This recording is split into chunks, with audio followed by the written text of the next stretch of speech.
ሰላም ውድ ተመልካቾች በመላው ዓለም የምትገኙ ኢትዮጵያውያን ኤርትራውያን ሁላችሁንም ሰላም ላለው የዲቫይን ሾው ነው ከአዲስ አበባ የሚተላለፍላችሁ ፕሮግራም ነው። ይህ ፕሮግራም ከዲቫይን መልቲ ሚዲያ ጋር በጋራ በመተባበር የምናዘጋጀው ፕሮግራም ነው። እኔ አዘጋጁ ፓስተር ሶፎንያስ ሞላልኝ ነኝ። እንዴት አላችሁ? እንዴት ቆይታችኋል? እንግዲህ ይሄ ፕሮግራም እና ይሄንን ቋንቋ የምትሰሙ እንዲሁም ያስተረጎማችሁ የምትሰሙ ሁላችሁ ከኛ ጋር አብራችሁ ስላላችሁ እናመሰግናለን። እንዲሁም ደግሞ አልፎ ከ200,000 በላይ ሰብስክራይበርስ ስላገኘን በጣም እናመሰግናለን። ወዳችሁና ፈቅዳችሁ ቤተሰብ ስላደረጋችሁን እንዲሁም አስተያየቶቻችሁን ሼር እያደረጋችሁ ያላችሁ ሰዎች በሙሉ በዚህ አጋጣሚ ላመሰግን እወዳለሁኝ። እንግዲህ ፕሮግራሜን አሁን ጀምሬያለሁ። እንግዲህ ከሰሞኑ በተለያዩ ሶሻል ሚዲያ ፕላትፎርሞች አጨቃጫቂ ነገሮች ነበሩ። በነዛም ጉዳይ ላይ ደግሞ እንግዲህ እንደ ዲቫይን መልቲ ሚዲያ እና እንደ ዲቫይን ሾው የማጥራቱን ነገር የማየት ነገሮች ለመፍጠር እንሞክራለን ማለት ነው። ከዚህም አንጻር እንግዲህ በተለይም ደግሞ በቲክታክ ፕላትፎርም ላይ የምታውቁትን እንግዲህ ራሱን እሱ በጠራበት ወይም ደግሞ ሰሞኑን ደግሞ የተነሳ ባለበት ሁኔታ በማንኛውም ፍርድ ቤት ጠበቃና የሕግ አማካሪ የሆነውን ደጉላው ይዤላችሁ መጥቻለሁ ማለት ነው። እንግዲህ ብዙዎቻችሁ ታውቃታላችሁ። በተለይም ደግሞ ደጉላው ነኝ በሚለው በደንብ አድርጋችሁ ታውቁታላችሁ። እሱን ወደዚህ ጋብዣዋለሁ። እንኳን ደህና መጣ። እንኳን ደህና ቆየኝ። እንዴት አለ? ሁሉ ሰላም አለው? እንግዲህ እኔ አስተዋውቄያለሁ፣ ግን ምንድነው ከሰሞኑ የተነሳ ያለው ነገር አጨቃጫቂው ነገር ካንተ ጋር እንግዲህ ከእድሜህም አንጻር ከወጣትነትህም አንጻር ከተለያዩ ነገሮች አንጻር የተለያዩ ሰዎች የተለያየ ነገር ሲሰጡ አይቻለሁ።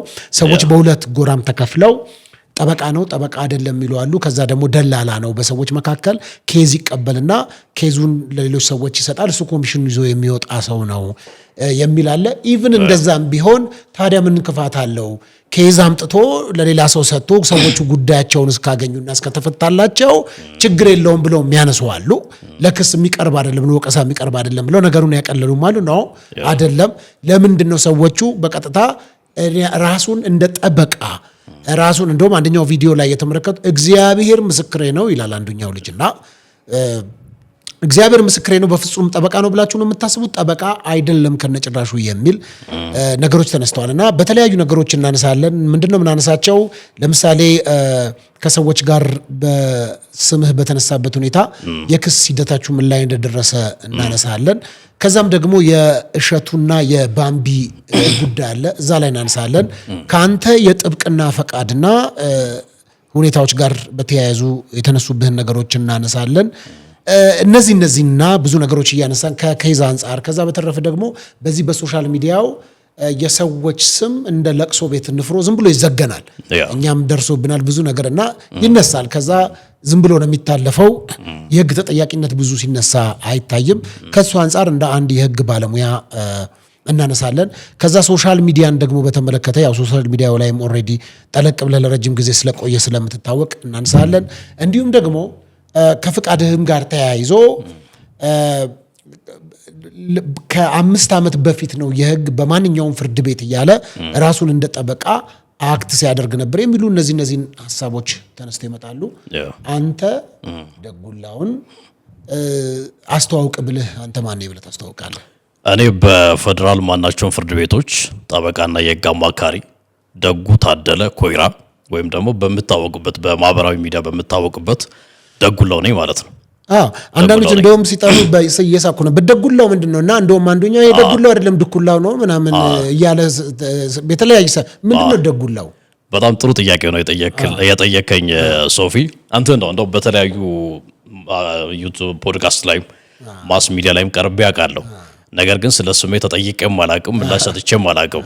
እና አንዳንዶቹ ድኩላው ይላሉ፣ አንዳንዳው ደግሞ ዳንጉላው ብሎ የሚጠራኛል፣ ማንጉላው እስከ ማለትም እየደረሱ አሉ። አክቹሊ ኢንተንሽናሊ ይመስላል ሆን ብለው የማንኳሰስ ነገር መስሏቸውም ሊሆን ይችላል። ደጉላው ሶፊ ሁለት ትርጉም አለው። በነገራችን ላይ ሁለት ትርጉም አለው። አንደኛው ያው ስሜ ደጉ ከሆነ ሙያዬ ደግሞ ሕግ ከሆነ ደጉ ፕላስ ደግሞ ለው ደጉላው። ሌላኛው ትርጉም አብዛኛው ሰው የማያውቀው ነገር ግን ተወልጄ ያደኩበት አካባቢ ያሉ ሰዎች የሚያውቁት ደግሞ ደጉላው ማለት በወላይትኛ ደጉን ማቆላመጥ ነው። ደጉ ሲቆላመጥ ደጉላው ሶፍላው ምናምን ልትባል ትችላለህ። ሶፍን ስለዚህ ካንተ ጋር የተማሩ አብረው የዋሉ ሰዎች ጓደኞቹ ደጉላው ምናምን ይሉሃል። ደጉላው ይሉኛል ሰፈር ውስጥም በተለይም ደግሞ እናቴ በደንብ በቃ ደጉላው ብላኝ ነው ብላ ነው የምጠራኝና ስለዚህ በወላይትኛ ደጉላው ማለት ቁልምጫ ነው አቆላምጦ የመጥራት የፍቅር ስም ነው።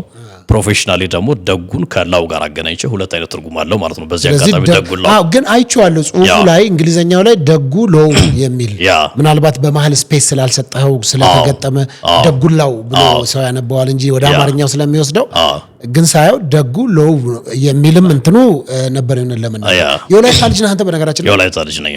ተወልደ ያደግከው? ተወልጄ ያደግኩት እዛ ነው። መሀል ከተማ ወይስ ሶዶ ወይስ የት ነው? ከሶዶ ወጣ ብሎ በሌ ሐዋሳ የምትባል ከተማ አለች። እዛ ነው ተወልጄ ያደግኩት። በሌ ሐዋሳ? አዎ ታውቃለህ? በሌ ሐዋሳ ነው? ያ በሌ ሐዋሳ። በሌ ሐዋሳ። ኦኬ። ስለዚህ እዛ ሀገር ልጅ ነህ አንተ? ስለዚህ ትምህርትህንም ምናምን የሄድክበት መንገድ በዛ ነው? እዛ ነው። እስቲ ግን እንዴት ወደ ህግ ሙያ ለምን ገባህ? አክቹሊ ወደ ህግ ሙያ የገባሁት አንደኛ የማህበረሰቡም ተጽዕኖ አለ።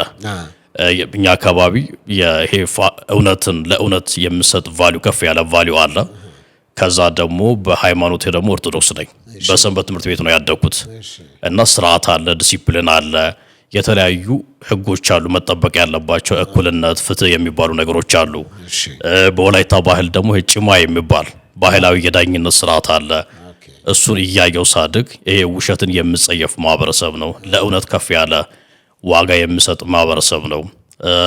እያደኩኝ ስመጣ ደግሞ አባቴ የተቃዋሚ ፓርቲ አባል ነበር። በተለይም ደግሞ 97 ላይ የቅንጅት አባልና እንትን ነበር፣ ቀንደኛ ደጋፊ ነበር እና ቤት ውስጥ የእሳት ቴሌቪዥን ስንከታተል የተለያዩ በደሎችን ነው ማለት እነ ብርቱካን ሚደቅሳ እነዚህን በልጅነቴ ያየው ምናምን ሳድግ የህግ ባለሙያ የመሆን ፍላጎት እንደ ማህበረሰብም እንደ ቤተ ክርስቲያንም እንደ ቤትም ደግሞ ቤት ውስጥ የማያቸው ነገሮች ወደዛ ነገር ውስጥ እንድገባ አድርገውኛል። ስለዚህ በዛ ምክንያት የመሳቡ ሁኔታ ስለነበረ ከዛ ወደዛ መጣ። ከዛ እስቲ በስንት ዓመተ ምህረት ነው በህግ የተመረቀው? በህግ ወደ ዩኒቨርሲቲ ጆይን ያደረኩት 2007 ነው። 2007 ያ እሺ። የተመረኩት ደግሞ ከ5 ዓመት በኋላ 2011 ኦኬ። እኔ እንኳን የሰማሁት 2012 ነው የሚል ነው። አዎ እንትን ነው ያው እነሱን አሉባልታዎችን እንግዲህ ወደ በኋላ ተጠይቀኛለህ ብዬ አስባለሁ። የተለያዩ ክሶች አሉ። እኔ ግን ግራጁዌት ያደረኩት ከወላይታ ሶዶ ዩኒቨርሲቲ 2011 ዓመተ ምህረት ነው ግራጁዌት ያደረኩት። ስለዚህ ማንኛውም ሰው ወላይታ ዩኒቨርሲቲ ሄዶ ያንተን ፕሮፋይል ማወቅ የሚፈልግ ሰው ማግኘት ይችላል። ፐብሊክ ዶክመንት እኮ ነው ማንንም አት ኤኒ ታይም። ስለዚህ 2011 በኢትዮጵያ አቆጣጠር በኢትዮጵያ የዛሬ እንግዲህ ኦልሞስት 7 ዓመት አካባቢ 7 ዓመት የሥራ ልምድ አለኝ። ኦኬ 7 ዓመት። ስለዚህ 2011 ተመረክ እንበል። 2011 ከተመረክ በኋላ የት ነው እንግዲህ ለምሳሌ በነገረ ፈጅነት መስራት አለብህ ወይ በአቃቢ ህግ መስራት አለብህ? አይ ቲንክ የ3 ዓመት የሥራ ልምድ ይፈልጋል ወይስ እንትን ነው? አቃቤ ህግ ለመሆን ያው መንግስት መስሪያ ቤት ነው አቃቤ ህግ ማለት። አቃቤ ህግ ለመሆን በዜሮ የሥራ ልምድ አቃቤ ህግ መሆን ትችላለህ። አቃቤ ህግ ነው። አረ ወደዚህ ወደ ጠብቅናው ዓለም ስንመጣ አሁን አጠቃላይ ግራጁዌት ካረኩ በኋላ 2011 ሐምሌ ወር ላይ ነበር ግራጁዌት ያደረግነው በእኛ ጊዜ። ኦልሞስት ጥቅምት ላይ ስራ ጀምሬያለሁ። ስራ የጀመርኩት አዲስ አበባ ነበር ስራ ጀመርኩት። ከዛ ልጀምርልህ ብዬ የመጀመሪያ ቅጥርህ የት ነበር? የመጀመሪያ ቅጥሬ አዲስ አበባ የጠበቆች ረዳት ሆኜ ነው ስራ ጀመርኩት። የጠበቆች ረዳት ሆኜ ከጠበቆች ጋር መስራት ጀመርኩ። ከዛ ኮቪድ ገባ። ኮቪድ ስገባ ስራ እንትን ስል ፍርድ ቤቶች ምናምን ሲዘጉ ታስታውሳለህ። ከዛ በኋላ ወደ ወላይታ ተመልሼ ወላይታ ዞን ሁምቦ ወረዳ ጠበላ ከተማ የሚባል አለ። ጠበላ ከተማ አስተዳደር አቃቤ ህግ ሆኜ ሰርቻለሁ።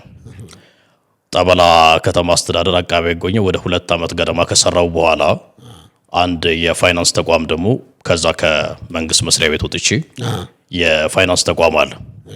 እዛ ነገረ ፈጅ ሆኜ ወደ 3 ዓመት የተጠጋ ሰርቻለሁ። የድርጅቱ ነገረ ፈጅ ሆኜ ማለት ነው። በሌላ አነጋገር የድርጅቱ ጠበቃ ላይሰንስ የለህም፣ ነገር ግን ለድርጅቱ ትከሳለህ፣ ስለ ድርጅቱ ትከሳለህ፣ ስለ ድርጅቱ ትከራከራለህ ማለት ነው። ከዛ በኋላ ነው ወደ 5 ዓመት የሥራ ልምድ አጠቃላይ ሞልቶልኝ ከዛ በኋላ ወደ ጥብቅና ዓለም የተቀላቀልኩት ማለት ነው። ጥብቅና ዓለም ላይ 2 ስቴፖች አሉ። ሰዎች ያነሱብሃል። ምንድነው በምን መልኩ በአቋራጭ ሄዶ አንዳንድ ሰው በአቋራጭ ይበለጽጋል ምናምን ይባላል። ደጉላው ደግሞ በአቋራጭ ሄዶ ነው 2012 ተመርቆ እድሜውም አይፈቅድም አይሞላለትም። ስለዚህ እንዴት አድርጎ ወደ ጠበቃ ፍትህ ሚኒስቴርም እንዴት አድርጎ ይሄንን ነገር ህጋዊ እንዳደረገለት አናቅም። እንደውም አንድ ቪዲዮ የሰማሁት እንደውም ሊትራሊ ሰው ስላለው ነው ሰዎች ያሉት በአቋራጭ መንገድ ነው የወሰደው የሚልም ነገር በጣም አለ እንትን ነው ይሄ። በነገራችን ላይ እኔ ላይ የተቃጣ ወንጀል ብቻ አይደለም። ለመንግስት ያላቸው ንቀት፣ ለስትራክቸሩ፣ ለስርዓተ መንግስቱ አጠቃላይ ተቋማዊ አሰራር ያለማመን ችግር ነው። እኔ ላይ የተፈጸመብኝ ነገር እኔ በሚሄድበት እሄዳለሁ። ነገር ግን ፍትህ ሚኒስቴር የሚያክል ትልቅ ተቋም እንዲህ አይነት ብሎ በድፍረት መናገር ለመንግስት ያላቸው ንቀት ነው የሚያሳየው። ስለዚህ ወደ ጠየቀኝ ጉዳይ ስመለስ እንግዲህ እኔ ወደ 2017 ላይ ነው ወደ ጥብቅና ዓለም ተቀላቅያለሁ። 2017 ላይ ጥብቅና ዓለም ስቀላቀል ጥብቅና ደረጃ አለ። የመጀመሪያ ደረጃ የሚባል የጥብቅና ፈቃድ አይነት አለ። እስከ 10 ሚሊዮን ብር ድረስ የምትሰራባቸው በፌደራል ፍርድ ቤቶች ማለት ነው። የመጀመሪያ ደረጃ የጥብቅና ፈቃድ ይባላል። እሱ ላይ ስሰራ ቆየው ከ2017 ዓ.ም ጀምሮ ማለት ነው፣ ከአምና ጀምሮ እሱ ላይ ስሰራ ቆይቼ አሁን ደግሞ ቅርብ ጊዜ ያሳደኩታል። አፕግሬድ ታረጋለህ፣ የጥብቅና ፈቃድ ታሳድጋለህ፣ ታሳድሳለህ፣ የተለያዩ ነገሮች ይደረጉበታል። አፕግሬድ የተደረገው በማናቸውም ፍርድ ቤቶች ጠበቃና የህግ አማካሪ የሚለው ላይሰንስ ደግሞ ከዛ በኋላ አሁን ዘንድሮ ነው ያወጣሁት ማለት ነው። ስለዚህ እኔ ጠበቃን ለመሆን ችዬ ተፈትኜ የስራ ልምዴ ሞልቶ ዶክመንት ተያይዞ ለጥብቅና ፈቃዱ የምሰጠው ፈተና ተፈትኜ በትክክለኛው መንገድ ነው ጠበቃ የሆንኩት ማለት ነው። ስለዚህ ይሄ ምንም በቀላሉ ሊጣራ የሚችል ነገር። ስለዚህ ቀኑ 6ኛ ወር ላይ ነው የወሰድከው ይመስለኛል 2018 ሁለተኛ ዙር የጥብቅና ፈቃድ yes of course። ስለዚህ የመጀመሪያ ዙሩ መቼ ነው ማለት ነው? እቺ ከ10 ሚሊዮን 2017 ላይ እስከ 10 ሚሊዮን ያለው ማለት ነው። ከዛ በኋላ 2018 6ኛ ወር ነው። 6ኛ ወር ላይ ከየት ነው እሱን የወሰድከው ማለት ነው? ከተመሳሳይ ከፍትህ ሚኒስቴር። ስለዚህ ያኛው የመጀመሪያ ደረጃ የሚባለው እስከ 10 ሚሊዮን ነበር። አሁን ሁለተኛ ደረጃ ነው ምንድነው? በሁሉም ፍርድ ቤቶች ወይም ደግሞ በማናቸውም ፍርድ ቤቶች። ታዲያ ይህ ከሆነ ከ5 ዓመት በፊት ወደ ሚዲያ መጣል አይደል አንተ? yes of course። ስለዚህ የዛ ጊዜ ጠበቃ ነኝ ብለህ ስትመጣ ህጉ ይፈቅድልህ ነበር እንደዛ ለማድረግ። አንዳንዶች እንደውም እያሉ ያሉት አሁን መጨረሻ ላይ ምናልባት ጠበቃ ነው የሚለውን ነገር ኮታ የሚለውን ነገር አንስተው ኦኬ ጠበቃ ነው ግን እስከዛሬ ማኒፕሌት ሲያደርግ ነበር ሲያጭበረብር ነበር ባልሆነው በትልቅ በዚህ ሀገር ላይ ለዚህ ለጥብቅና ብዙ ነገር የሰሩ ሰዎች ባሉበት ከተማ ላይ ምንም አይነት የጥብቅና ፍቃድ ሳይኖረው ምናልባትም ቅድም እንዳልከው በነገረ ፈጅነት እየሰራ ሌሎች ኬዞችን ተሰራ ነበር። አልሰራም። ታዲያ ወደ ሚዲያ ለምን መጣ? በጣም ጥሩ ሶፊ። ወደ ሚዲያ የመጣውበት የራስ ምክንያት አለኝ። እሱም ከሱ ልጀምርልህ። ወደ ሚዲያ የመጣውበት ምክንያት እኔ የህግ ባለሙያ ነኝ። ሐሳብን በነጻነት የመግለጽ መብት አለኝ። ስለ ህግ መናገር እችላለሁ። ነገር ግን ከ5 ዓመት በፊት አይደለም አሁንም ላይ ጠበቃ ሆኜም ላይሰንስ ጠበቃም ሆኜ እኔ ደጉላው ነኝ ብዬ ነው የምጀምረው እንጂ ጠበቃ ነኝ ብዬ አላቅም። የማልልበት የራስ ምክንያት አለኝ። ወደ ሚዲያ ለመጣ ብለህ ጠየቀኝ። ወደ ሚዲያ የመጣሁት በእኛ ሀገር ህግን ያለማወቅ ከተጠያቂነት አያድንም የሚባል ትልቅ የህግ ኮንሰፕት አለ። ራሱ ህግ ነው ይሄ አባባል። በነገራችን አባባል አይደል፣ ህግ ነው። ስለዚህ ማህበረሰቡ ህግ እንዲያውቅ መረጃ እየሰጠው ነው የመጣሁት እንጂ ጠበቃ ነኝ ብዬ ያንንም ጠበቃ ነኝ ብዬ አላቅም። አሁንም ጠበቃ ነኝ ብዬ አላቅም። የማለት መብት አለኝ። አሁን ላይ መብት አለኝ። ከዚህ ቀደም ቪዲዮ የሰራሁት ሐሳብን ለመግለጽ ነፃ የህግ ትምህርቶችን ለማስተላለፍ እንጂ ስልኬን አስቀምጬ ቢሮዬን ኑ ለማለት አልነበረም። ያንም አልነበረም። አሁንም ያንን እያደረኩ አይደለም። ስለዚህ ሶሻል ሚዲያ ላይ አሁን የተከለከለ አይደለም። ማንም ሐሳቡን በነፃነት የመግለጽ መብት አለው። እንኳን የተፈቀደለት ሰው የተወሰነ ኮንሰፕት ካለ ሼር ማድረግ ይችላል። ባለሙያ ስለሆንኩኝ እንዲህ የሚባል ህግ አለ፣ በህግ እንደዚህ አይነት ነገር አለ ብሎ ማስተማርና የህግ አማካሪ ሆኖ ጠበቃ ሆኖ ያንተን ጉዳይ ቢሮ አንተን ጠርቼ የምክር አገልግሎት ፐርሰናሊ በግለሰብ ደረጃ ለአንተ ለመስጠት ጠበቃ መሆንን ይጠይቃል ኦፍ ኮርስ። ነገር ግን ስለ አንድ የህግ ጉዳይ አንስቼ ለመናገር ሙሉ መብት ስለነበረኝ አድርጌዋለሁ። ያን ያደረኩት ጠበቃ ሆኜ ለግለሰቦች የጥብቅና አገልግሎት እየሰጠው የህግ ምክር እየሰጠው አልነበረም ማለት ነው። ስለዚህ አንተ ኢንፎርሜሽን ሰጪ ነው እንጂ የነበርኩት አገልግሎት ሰጪ አልነበርኩም ነው። በጣም አሪፍ። በቃ እንደዛ ነው። መረጃዎች ቢመጡስ እነዛ መረጃዎች ምናልባት ያስተናገድካቸው ቢሮ ላይ የመጡ በዛ ወቅት የህግ ምክርም ሰጥቶኛል ምናልባትም ደግሞ የህግ አገልግሎት ሰጥቶኝ ክፍያም ከፍያለሁ የሚሉ ሰዎች ቢመጡስ? የሉ እንዲህ አይነት ሀሳብ ምክንያቱም ይሄ ብዙ ሰው የሚመለከተው ሚዲያ ስለሆነ ገብቷል። ከዛ አንጻር ወቀሳ እንዳይመጣብህ ድጋሚ ሁለት አይነት ነገር እንዳይፈጸም ማለት ነው። ኦኬ ወደ ሚዲያ የመጣሁት ህግን ሰዎች ግንዛቤ እንዲያገኙ እንጂ እኔ ጋር መጥተው የህግ ከለላም ሆነ የህግ ጥብቅናም እንዲያገኙ አልነበረም ካልክ ምን ልትጠቀም ነው? በዛስ ነገር አዌርነስ ከመስጠት ውጭ የምታገኘው ነገር ነበር ወይስ ነገህን እያየህ ነበረ? በጭራሽ ደንበኞች ይሰበሰብክ ነበር? በጭራሽ ምንድነው ታዲያ ስጀምር እንደውም አቃቤ ህግ ላይ የሆነ መጨረሻ አካባቢ ይመስለኛል የጀመርኩት ከአቃቤ ህግ ሳልወጣ እርግጠኛ አይደለሁም ጊዜውን። ከዛ በፊትም እኔ ሚዲያ ላይ ሰርቼ አውቃለሁ። በነገራችን ላይ ኢቲቪ መዝናኛ ችሎት ላይ የሚቀርብ ችሎት የተሰኘ ፕሮግራም ካወቀው እዛ ላይ ከሌሎች ጠበቆች ጋር ከሲኒየር ጠበቆች ጋር ማስ ሚዲያ ላይ ከአባለብሼ ማስተማር ስለሆነ ድራማ ስለሆነ ስለሚቻል እዛ ላይ ጭምር በጣም ልጅ ሆኜ ሰርቻለሁ። which means 2012 ገና ከዩኒቨርሲቲ እንደወጣው ማለት ነው ከጠበቆች ጋር በሰራውባቸው ጊዜያቶች። ስለዚህ ጀስት መስጠት ነው መረጃ መስጠት ነው እንጂ በምትኩ በምላሹ የማገኘው ጥቅም ካልኩሌት አድርጌ አይደለም የጀመርኩት። ስለዚህ ነገንም እያየው አልነበረም። ጀስት ዝም ብዬ ነው የሰራሁት። ኦኬ ጥሩ ማስተማር ያህል። እሺ ለምሳሌ አንድ ሰው ጠበቃ ለመሆን ኬዞች አያስፈልጉትም? ምን ያህል ኬዞች ያስፈልጉታል? ኬዝ አሸንፈዋል ምንድነው የሚለው ነገር እነዚህ ህጉ ላይ ያሉ ጠበቃ ለመሆን መስፈርቶች አሉ። የስራ ልምድ ያስፈልጋል። ከዛ ውጪ ግን በጣም በሚያሳዝን ሁኔታ አሁን ወደ በኋላ በእኔ ላይ ከሰሞኑ የተነሱ ጉዳዮችን አንድ ባንድ እንደምናነሳቸው ተስፋ አደርጋለሁ። ስንት ኬዝ አሸነፍክ ተብሎ የሚቀርብ ጥያቄ የለም። የስራ ልምድ ይታያል። የመጀመሪያ ዲግሪ ዲፕሎማ ሊኖር ይችላል። እንደ የትምህርት ደረጃ የምትጠየቀው የስራ ልምድ ይለያያል። ፈተና አለ። ፍትህ ሚኒስቴር የሚያዘጋጀው ኤግዛም አለ። ያንን ማለፍ ብቻ ነው የሚጠበቅብህ እንጂ ከዛ ቀደም በሰራህባቸው ተቋማት ላይ ምን ያህል ኬዝ አሸንፈሃል ተብሎ በህጉ እንደ መስፈርት የተቀመጠ የለም። ያንን እንግዲህ ከየት መረጃው እንዳመጡት የሚያወሩት ነገር በአብዛኛው የሐሰት ክስ ስለሆነ ያው በዚያው አጋጣሚ ሰው የሚያውቀው ጉዳይ ይሆናል ማለት ነው። ስለዚህ ይሄ ከመስፈርቶች አንዱ አይደለም ነው። አዎ ስንት ኬዝ አሸነፍክ ተብሎ የሚቀርብ ጥያቄ የለም። እሺ ጥሩ ወደ እንትን ልምጣ። አሁን ለምሳሌ እነዚህ የተለያዩ ምዝበራዎችን የፈጸሙ ሰዎችን ወይም ደግሞ ማኒፕሌት አድርገዋል ተብለው በኮታ የተጠረጠሩ ሰዎችን ምክንያቱም ፍርድ ቤት አንድን ሰው ወንጀለኛ እስካላለው ድረስ ተጠርጣሪ ነው የሚሆነው እንጂ ወንጀለኛ ብሎ ብይን መስጠት በሶሻል ሚዲያ ምናምን አይቻልም። ግን አንዳንድ ንግግሮች ላይ አሁን ለምሳሌ ከሌ ሌባ ነው ከሌ እንደዚህ አድርጓል ዘራፊ ነው ምናምን የሚል ከፍርድ ቤት ቀድመው ብያኔዎችን የመስማት ነገር አለ። እዛ ላይ ምንድነው የምትለው አንተ? በጣም ጥሩ ጥያቄ ነው ሶፊ ያነሳው። ይሄ ነገር አሁን ሀገራችን እየተቸገረችባቸው ካሉት ጉዳዮች ሁሉ እጅግ በጣም የከፋ በጣም ስርዓት አልበኝነትን የሚያስፋፋ መንግስት አልባ ሀገር እንዳለች የሚያሳይ ነገር ነው። መንግስት አልባ ሀገር ነው ያለን እያልኩኝ አይደለም። ነገር ግን ምልክቶቹ እንደዛ ናቸው። የደቦ ፍርድን የሚያበረታቱ ተረዳኝ አይደል? ትልቅ ጥያቄ ነው ያነሳው። ይሄ ጥያቄ ትልቅ የሆነ ህገ መንግስታዊ መብት ነው። ማንም ሰው የገደለም የሰረቀም የትኛውንም አይነት ወንጀል የሰራ ሰው በፍርድ ቤት የመጨረሻ የጥፋተኝነት ውሳኔ እስከሚሰጥበት ጊዜ ድረስ ንጹህ ሆኖ የመገመት መብት አለው። ስለዚህ ማንም ተነስቶ ያንተን ፎቶ አስቀምጦ ሶፎንያስ የሚባል እንዲህ ያለ አጭበርባሪ ሌባ ብሎ ለሰዎች የማጋለጥ መብት የለው። ማንም የለው። ኢቭን አድርገ እንኳን ቢሆን ማለት ነው። ሰው ካደረገ አንድ ሰው ወንጀል መስራትን ካወኩኝ አታላይ ሌባ መሆንን ካወኩኝ ምንድነው ማድረግ ያለብኝ? እንደዚህ ጋር የተጣለብኝ ግዴታ አለ። መብት አይደለም። አንድ ወንጀል ሲፈጸም ያየ የተመለከተ ያላየም ቢሆን እንኳን መረጃ ያለው ሰው ማድረግ የሚችለው የተጣለበት ግዴታ ምንድነው? ስልጣን ላለው ፖሊስ ማመልከት ብቻ ነው የሚጠበቅበት።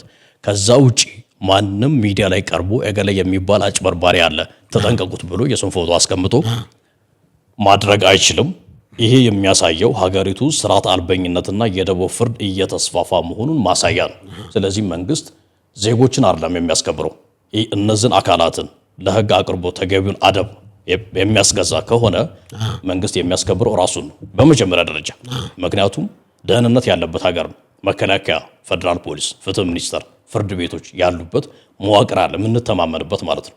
ፍትህ ስርዓት አለ ብለን የምንተማመንበት አለ ማለት ነው። ይህ ባለበት ሁኔታ እነዚህ እየወጡ በሶሻል ሚዲያ ላይ በማህበራዊ ሚዲያ ላይ ፍርድ ቤትን ወደ ቲክቶክ መንደር አምጥተው የሚሰሩ ሰዎች በመጀመሪያ ንቀታቸውን ለማን ነው ማለት ነው? ለመንግስት ነው ማለት ነው። ስለዚህ ይሄን ነገር በጽኑ እቃወማለሁ። ልክ አይደለም። ጥሩ። እዚህ ላይ ምን ማለት ምናልባት ከልጅነቴ ጀምሮ ምናልባት እዚህ አዲስ አበባ ልጅ ነኝና ብዙ ነገሮችን አይቻለሁ። ለምሳሌ ወደ መገናኛ ስቴዲየም፣ ሳሪስ ምናምን የተለያየ አጋጣሚዎች በምንጓዝበት ጊዜ አንድ ሰው ሞባይል ነጥቆ ይሮጣል። ሞባይል ነጥቆ ከሮጠ ወይም ደግሞ የሰው ኪስ ባስ ውስጥ ገብቷል ሲባል ይዞ እንደ እባብ መቀጥቀጥ ማለት እዛው ጋር ነው ፍርዱን የሚሰጥ። ትደበደባለህ። ከዛ ያላየ ሰው ራሱ ሰው ኪስ ሲገባ ወይ ሲነጥቅ ያላየ ሰው ራሱ አድርጎ ነው ሲባል መጨመር ነው። ተው የሚል ሰው እንኳን የለም። አሁን እነዚህ ነገሮች አድገው ወደ ሶሻል ሚዲያ የመጡ አይመስልህም? በጣም ጥሩ ጥያቄ ነው ሶፊ። በዚህ አጋጣሚ ማስተላለፍ የምፈልገው ነገር አለ። በህግ የተቀመጡ ነገሮች ሮንግ እንኳን ቢሆኑ ህግ እስከሆነ ድረስ መከበር አለባቸው። ሞባይልህን ተነጥቆ አንድ ሰው እየሮጠ አንተ እሱን ትተህ ፖሊስ ጣቢያ እንዲሄድ ህግ አይፈልግም። አንዳንድ በህግ የተፈቀዱ የኃይል እርምጃዎች አሉ። አስተካክላለሁ እሱን አሁን ምናልባት ተመልካቾቻችን ሚስ አንደርስታንዲንግ እንዳይኖርባቸው በዚህ አጋጣሚ ለማስተካከል ነው። ምክንያቱም እያንዳንዱ ጥቃቅን ነገሮች ወደ ፍርድ ቤት እንዲሄዱ አይፈለግም። ስለዚህ ሞባይልህን ለማስጣል የሚያስችል ኃይል መጠቀም ትችላለህ። ተረዳኸኝ አይደል? ሞባይሉን ነጥቀህ አንተን ቀምጦ የሚሮጥን ሰው ተከትለ ሩጠህ ይዘኸው ሞባይሉን ከሱ እጅ የማስለቀቅ የኃይል እርምጃ የመውሰድ መብት አለክ። ከዛ ኤክስትራ የሆኑ ጥፋቶችን ግን ማድረግ አትችልም። ስለዚህ አየህ ሞብ ጀስቲስ ሲጀምረው እዛ ጋር ነው። ተመጣጣኝ የሆነ እርምጃ ትወስዳለህ። ፖሴሽን ፕሮፐርቲ የንብረት የመያዝ መብትን የራስ የሆነውን ነገር በራስ እንድታስከብር ህግ ያበረታታል። ነገር ግን ከዛ አልፈ ግን ወንጀል እንድትሰራበት ጥርሱን እንድትሰብር የተለያዩ ነገሮች እንድታደርግ አይፈቅድም ማለት ነው። ሶ ላንተ በማዘንም ብለው ያንን ተግባር የሚፈጽሙ ሰዎች እያንዳንዳቸው በሚያደርጉት የወንጀል ተግባር በሚፈጽሙት የደቦ ፍርድ ተጠያቂ ናቸው። ልክ አይደለም ያልከው ነገር ትክክል ነው። ምንም አላጠፋም። በቀደም ባሉ ጊዜያቶች መገናኛ ላይ የተለያዩ ቦታዎች ላይ የሚፈጽሙ ነገሮች አሁን መልክ ቀይረው ሶሻል ሚዲያ ላይ መጥተዋል። ስለዚህ ሪፖርት በማድረግ ኮመንት ላይ ገብተን ሳናጣራ የዛኛውን ወገን ሀሳብ ሳናዳምጥ እንዲህ ነው እንዲህ እያልን የምናደርጋቸው ነገሮች እንደ መቀጥቀጥ ነው ማለት ነው። እንደ ዱላ እንደ ድብደባ ነው ማለት ነው። ስለዚህ ይሄ ነገር በጣም ትክክል ነው፣ ሊቀረፍ የሚገባ ነገር ነው። ግን ሁላችንም እዚች ሀገር ላይ ነው ያለ ነው። የሁሉም ድርሻ አለ። እነዚህን አካላትን ፋይት የማድረግ ግዴታ አለብን ማለት ነው፣ ኃላፊነት አለብን። ስለዚህ ልክ አይደለም። ጥሩ እንግዲህ ታዲያ እንደዚህ አይነት ነገሮች ከተሄዱ አሁን ለምሳሌ አንተን እንግዲህ በሶሻል ሚዲያ ላይ እኔም እንደዚህ እንድጋብዝ ያደረገ ህግን የሚያውቁ እንግዲህ በሶሳይቲው ደረጃ ለህግ አካላትም ለህግም ቅርበት ያላቸው ለህግም እንደ ሶርስ ናቸው፣ እንደ ምንጭ ናቸው። አንዳንዶቹም እንደውም እንደ ዊትነስ ናቸው ተብሎ እንደ ምስክርም ምናምን የሚታዩ ሰዎችን እዚህ ሶሻል ሚዲያ ላይ ኢንፍሉዌንሰር ከሆኑ ሰዎች መካከል አንተን ስምህን እያነሱ አንደኛ ጠበቃ አይደለም፣ ሁለተኛ እያታለለ ነው፣ እያጭበረበረ ነው፣ ቢሮም የለውም የሚል የተለያዩ ሀሳቦች ተነስተዋል። እና በእርግጥ እኔ በቀደም ዕለት የራሴ የግል ጉዳይም ስላለኝ ነው ቢሮ የመጣሁት። መጥቻ አይቻለሁ ቢሮውን ለመናገር። ቢሮውን የሚፈልጉ ሰዎች ካሉ እንግዲህ ፍየል ቤት ፍርድ ቤት አካባቢ በዙ ማስታወቂያ መስራ መሰለኝ እዛ አካባቢ መጥተው ማግኘት ይችላሉ። እንግዲህ ቢሮ እንግዲህ 2 ጊዜ 3 ጊዜ መጥቼ ስላየሁኝ ማለት ነው። እውነት ስለሆነች እኔ መጽሐፍ ቅዱስ እውነትን ታውቃላችሁ እውነት አርነት ያወጣችኋል ስለሚል መጥቼ እንግዲህ ቢሮ እንደሆነ አይቻለሁ፣ ተስተናግጄ መጥቻለሁና ከዛ አንፃር ለአንተ ምን የግል ጸብ አለህ? በምንድን ነው መነሻችሁስ ምንድን ነው? አክቹሊ እኛ ሀገር ሶፊ አሁን ከቅርብ ጊዜ ወዲህ በተለይ ደግሞ ሶሻል ሚዲያ ላይ አንተን ለመርገጥ አንተን ለማንጓጠጥ ሰዎች ምን ሞቲቭ እንዳላቸው እንኳን አታውቅም፣ የማወቅ እድሉ የለም። አሁን ከሰሞኑ የዘመቱብኝ አንደኛ አንዳንዶቹ በህግ ሙያም ጭምር አለን ብለው ሲያወሩ ሰምቻለሁ። የት ጥብቅና ፈቃድ ይኑራቸው አይኑራቸው እኔ ራሴ አላውቅም። ሌሎቹ ደግሞ ጭራሽ እንትን እንደዚህ የምናጋለጥ ተብሎ የማጋለጥ ስልጣን ከማን እንዳገኙ ማን ላይሰንስ እንደሰጣቸው ምን የሚባል የስራ ዘርፍ እንደሆነ ግብር ይከፍሉበታል ወይ ምን ጥቅም ያገኙበታል፣ እሱ እንግዲህ ስልጣን ያለው አካል መርምሮ የሚደርስበት ጉዳይ ነው። ነገር ግን በኔ ሙያ ያሉ ሰዎች እንደዛ የተናገሩ አሉ። እነሱም የሚጠየቁበት ቦታ ላይ ይጠየቃሉ። አንዳንዱ ቢሮ የሌለው አልጋ ላይ ቁጭ ብሎ የሚሰራ ጠበቃ ነኝ ብሎ የነን ፎቶ አስቀምጦ እንደዚህ ብሎ አስተያየት የሰጡ ሰዎች ልከውልኝ አይቻሉ። እኔ በነገራችን ላይ ሶሻል ሚዲያ የምገባው ጃስት የህግ ትምህርት ለሰዎች ለመልቀቅ ብቻ ነው። ቀደም አንስቼልሃል። ህግን ያለማወቅ ከተጠያቂነት የማያድን ከሆነ ማህበረሰቡ ህግን ማወቅ አለበት። ያንን የማሳወቅ ደግሞ እንደ ዜጋም እንደ ጠበቃም ግዴታ ስላለብኝ ያንን አድርጋለሁ። ከዛ ውጪ ብዙ የሶሻል ሚዲያ እንትን አለው ሰዎች ይልኩልኛል። የራሳቸው ቢሮ ሳይኖራቸው አልጋ ላይ ቁጭ ብለው ቪዲዮ እየሰሩ የህግ ጉዳይ ትንታኔ እየሰጡ ደጉላው ቢሮ የለውም ደጉላው ፈቃድ የለውም ብሎ ያሙኝ ሰዎች አሉ። ስመን ያጠፉ ሰዎች አሉ። በአስተዳደራዊ በዲሲፕሊን እጠይቃቸዋለሁ። በህግም ደግሞ ባደረሱብኝ የስም ማጥፋት ወንጀል እጠይቃቸዋለሁ። ስለዚህ ሞቲቫቸው ከኔ ጋር የትኞቹንም በኔ ሙያ ውስጥ ያሉትንም ከኔ ሙያ ውጭ ያሉትንም አካላት በግል አላውቃቸው፣ ሞቲቫቸው ምን እንደሆነ አላውቅም። ዞሮ ዞሮ ወንጀል ተፈጽሞብኛል ማለት ነው። ያ ጥሩ። እንግዲህ ያንን ካነሳ ቅርብ ምን ላይ ነው አሁን ተካሳችኋል እንዴ? ነው በውስጥ ጨረሳችሁ? ኖ በውስጥ መጨረስ የሚባል ነገር የለም አክቹሊ። ምክንያቱም የህግ የበላይነት የሚረጋገጠው ወንጀል ሲፈጸም ግላዊ አይደለም። በነገራችን ላይ በመሪ ደረጃ በግል የሚፈጸሙ ወንጀሎች አሉ። በመሪ ደረጃ ወንጀል ማለት ፐብሊክ ላይ ሰፊው ማህበረሰብ ላይ የተቃጣ ጥቃት ነው። ተረዳኝ አይደል? አንዳንድ ፕራይቬት የሆኑ ግላዊ የሆኑ የወንጀል አይነቶች አሉ። ለምሳሌ ያህል በባልና በሚስት መካከል የዝሙት ወንጀል ነው። ኃጢአት ብቻ አይደለም። አሁን አንተ ኃጢአት ብቻ እንደሆነ ነው የምታውቀው ፓስተር ስለሆንክ ማለት ነው። ወንጀልም ነው። ነገር ግን ያ የዝሙት ተግባር ቺት የተደረገበት ሰው አቤቱታ ካላቀረበ በቀር ማንኛውም መንገደኛ ተነስቶ ባለቤት ላይ ቺት አድርገሃልና ብሎ አንድን ሰው መክሰስ አይችልም። ነገር ግን በአብዛኛው የወንጀል አይነቶች ፐብሊክ ናቸው which means ሰፊው ማህበረሰብ ላይ የተቃጣ ጥቃት ናቸው ማለት ነው። ስለዚህ ይሄኛው የወንጀል አይነቱም ስም ማጥፋት፣ ኮምፒውተር ስርዓትን ተጠቅሞ የሚፈጸሙ የወንጀል አይነቶች በእርግጥም ፕራይቬትን ግለሰብን መሰረት ያደረጉ ግለሰብን መሰረት ያደረጉ የወንጀል አይነቶች ናቸው። ነገር ግን የተለመደው አንተ ላይ ይሰራል፣ እኔ ላይ ይሰራል፣ እሸቱ መለሴ ላይ ይሰራል፣ ባምቢ ሀበሻ ላይ የሚባል ሁሉም ላይ ይሰራል ማለት ነው። ተረዳኝ አይደል? ስለዚህ ምን ሆነ ማለት ነው? የወንጀሉ ባህሪ ፕራይቬት ቢሆን ግላዊ የወንጀል አይነት ፐርሰናል እንኳን ቢሆንም በብዛት አሁን እንደ ፋሽን እየተሰራ ስለሆነ የግዴታ የህግ የበላይነት መረጋገጥ ስላለበት በእርቅ የሚያልቅ ጉዳይ አይደለም። በህግ ተይዟል ማለት ነው። ተይዟል። ውጤቱም ደግሞ ወደፊት የምናሳውቅ ይሆናል። ኦሬዲ ተይዟል። አንተ በዚህ አጋጣሚ ወዲያው ነው ሪአክት ያደረግከው፣ ቶሎ ምላሾችን የመስጠት ነገር ነበረ። ደንበኞችን እንዳይሸሹህ ስራ የማጣት ነገር ጫና አድርጎብሃል እንዴ? ያ ነገር አንተ ላይ መጥቶብህ ነው? በጭራሽ። እሺ፣ እኔ የህግ ባለሙያ ነኝ። መብትና ግዴታዬን ጠንቅቄ የማውቅ ምን መቼ ማድረግ እንዳለብኝ የማውቅ አሁን የተነሳብኝ አይነት ውንጀላ በመሃል አዲስ አበባ ላይ መጀመሪያ የተጀመረው የጥብቅና ፈቃድ የለውም ተብሎ ነው። ከዛ ደግሞ ቀጠለና ደግሞ ምንም የስራ ልምድ ሳይኖረው በአቋራጭ የጥብቅና ፈቃድ ወስዷል። የተለያዩ ክሶች ተነስተዋል። ይህንን ጉዳይ በተመለከተ ወንጀል ስለሆነ የግዴታ የህግ የበላይነት መረጋገጥ ስላለበት ነው ሪአክት ያደረጉት።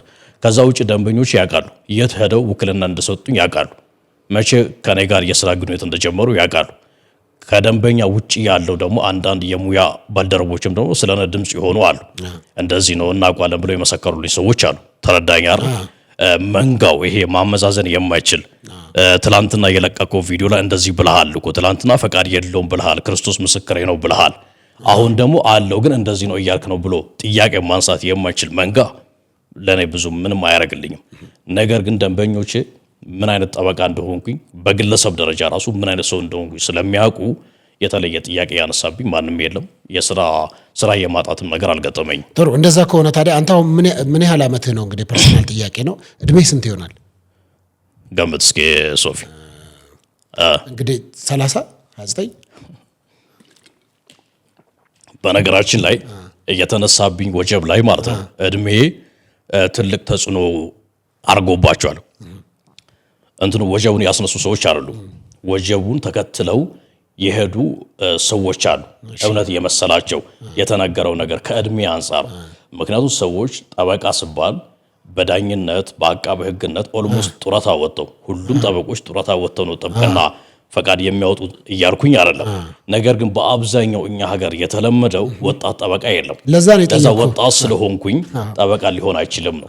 ዋተቨር ዘሪዝን ግን እኔ የ7 ዓመት የስራ ልምድ አለኝ እንደ አቃቤ ሕግ፣ እንደ ነገረ ፈጅ፣ እንደ ጠበቃ። ስለዚህ ሁሉንም በፕራክቲስ ነው የሰራሁት። ማለት ፕራክቲስ ማለት አሁን የህግ ባለሙያ ሆነ ሪሰርቸር ልትሆን ትችላለህ፣ መምህር ልትሆን ትችላለህ። ጠበቃ ስትሆን፣ ነገረ ፈጅ ስትሆን፣ አቃቤ ሕግ ስትሆን ፕራክቲስ ታደርጋለህ ማለት ህጉን ፕራክቲስ እያደረግኩ ነው የምሰራው። ስለዚህ በሶስቱም ሙያዎች ላይ የችሎት ሰው ነኝ ማለት ነው፣ የፍርድ ቤት ሰው ነኝ። ስለዚህ ወጣትነት ይመስለኛል ለብዙዎች ያልተዋጠላቸው ማለት ነው። እነዚህ አካላት ወጀቡን ያስነሱብኝ አካላት ልጅ ስለሆንኩኝ ወጣት ስለሆንኩኝ አይደለም። እነሱ አላማቸው ሌላ ጥቅም የመፈለግም ነገር አለ። በኋላ ከጠየቀኝ እሱ እናነሳለሁ። የሆነ አዝማሚ ያለው ብላል ዞሮሽ መልስልኝ እድሜህን። ስለዚህ እኔ 1987 ነው የተወለድኩት። 87 ስንት ገባህ ማለት ነው? አይ ቲንክ 31ኛ የነጀ 31ኛ ዓመት ጥሩ ገምቻለሁ ማለት ነው። ይሁን 31 ዓመት እንግዲህ ኢትዮጵያ አለ 31 ዓመት ጠበቃ አለ ይገጥማል አለ የኔ ባቾች አሉ። በነገራችን ላይ ሶፊ በጣም በብዙ ሰዎች ተጽዕኖ ፈጥሮ ያለው ፖዚቲቭ የሆነ በጎ የሆነ ብዙ ልጆች ብዙ ወጣቶች ሎው ስኩል ወደ ህግ ትምህርት ቤት ጆይን እንዲያደርጉ ብዙ አቃቤ ህጎች ብዙ ዳኞች ወጣቶች የጥብቅና ፈቃድ አውጥቶ የመስራት ፍላጎት እንዲያደርባቸው ይሄ ሲስተሙን ራሱ የጥብቅና ሲስተሙን ራሱ ቀይሬያለሁ። ብዙ ሰው ኢንስፓየርድ ሆኗል በእኔ ማለት ነው። ስለዚህ አለ ብዙ ሰው አለ እንግዲህ ከለበታችም አለ። እሺ አጠቃላይ የኖርከው እድሜ 31 ነው። አጠቃላይ የኖርከው ከእናት ማህፀን ከወጣ ጀምሮ 31 ዓመት በላይ የሥራ ልምድ ያላቸው ጠበቆች አሉ እዚህ ሀገር አንተ ሳትወለድ ጀምሮ። እነዛ ሰዎች ወጥተው ጠበቃነን ብለው እንዳንተ ያንተን ያህል አሁን አንተ ሁሉን አዋቂ ሆነ ስትመጣ ሚዲያ ላይ ተናጋሪ ሆነ ስትመጣ የሚያበሳጭ ሰዎች አሉ። እኛ ቁጭ ብለን ለዚች ሀገር በጥብቅና ዋጋ የከፈልን ጠበቃ እንዲሆን ሰው የህግ ግንዛቤ እንዲኖረው ብዙ ዋጋ የለፋን ሰዎች እያለን የኛን ሁሉ ክሬዲት መጥቶ ወስዷል የሚል ሰዎችም ገጥመውኛል። ገብቷል። ስለዚህ አንተ መጥተህ ጠበቃ አደጉላው ነኝ አሁን ለምሳሌ በሶሻል ሚዲያ ላይ አይሰማም ካንተ ውጪ። ስለዚህ ይሄንን ነገር አላግባብ ተጠቅሞታል እኛ የደከምንበትን የለፋንበትን ነገር አጠቃላይ ወስዶብናል ብለው ለሚያነሱ ሰዎች ምንድን ነው መልስ?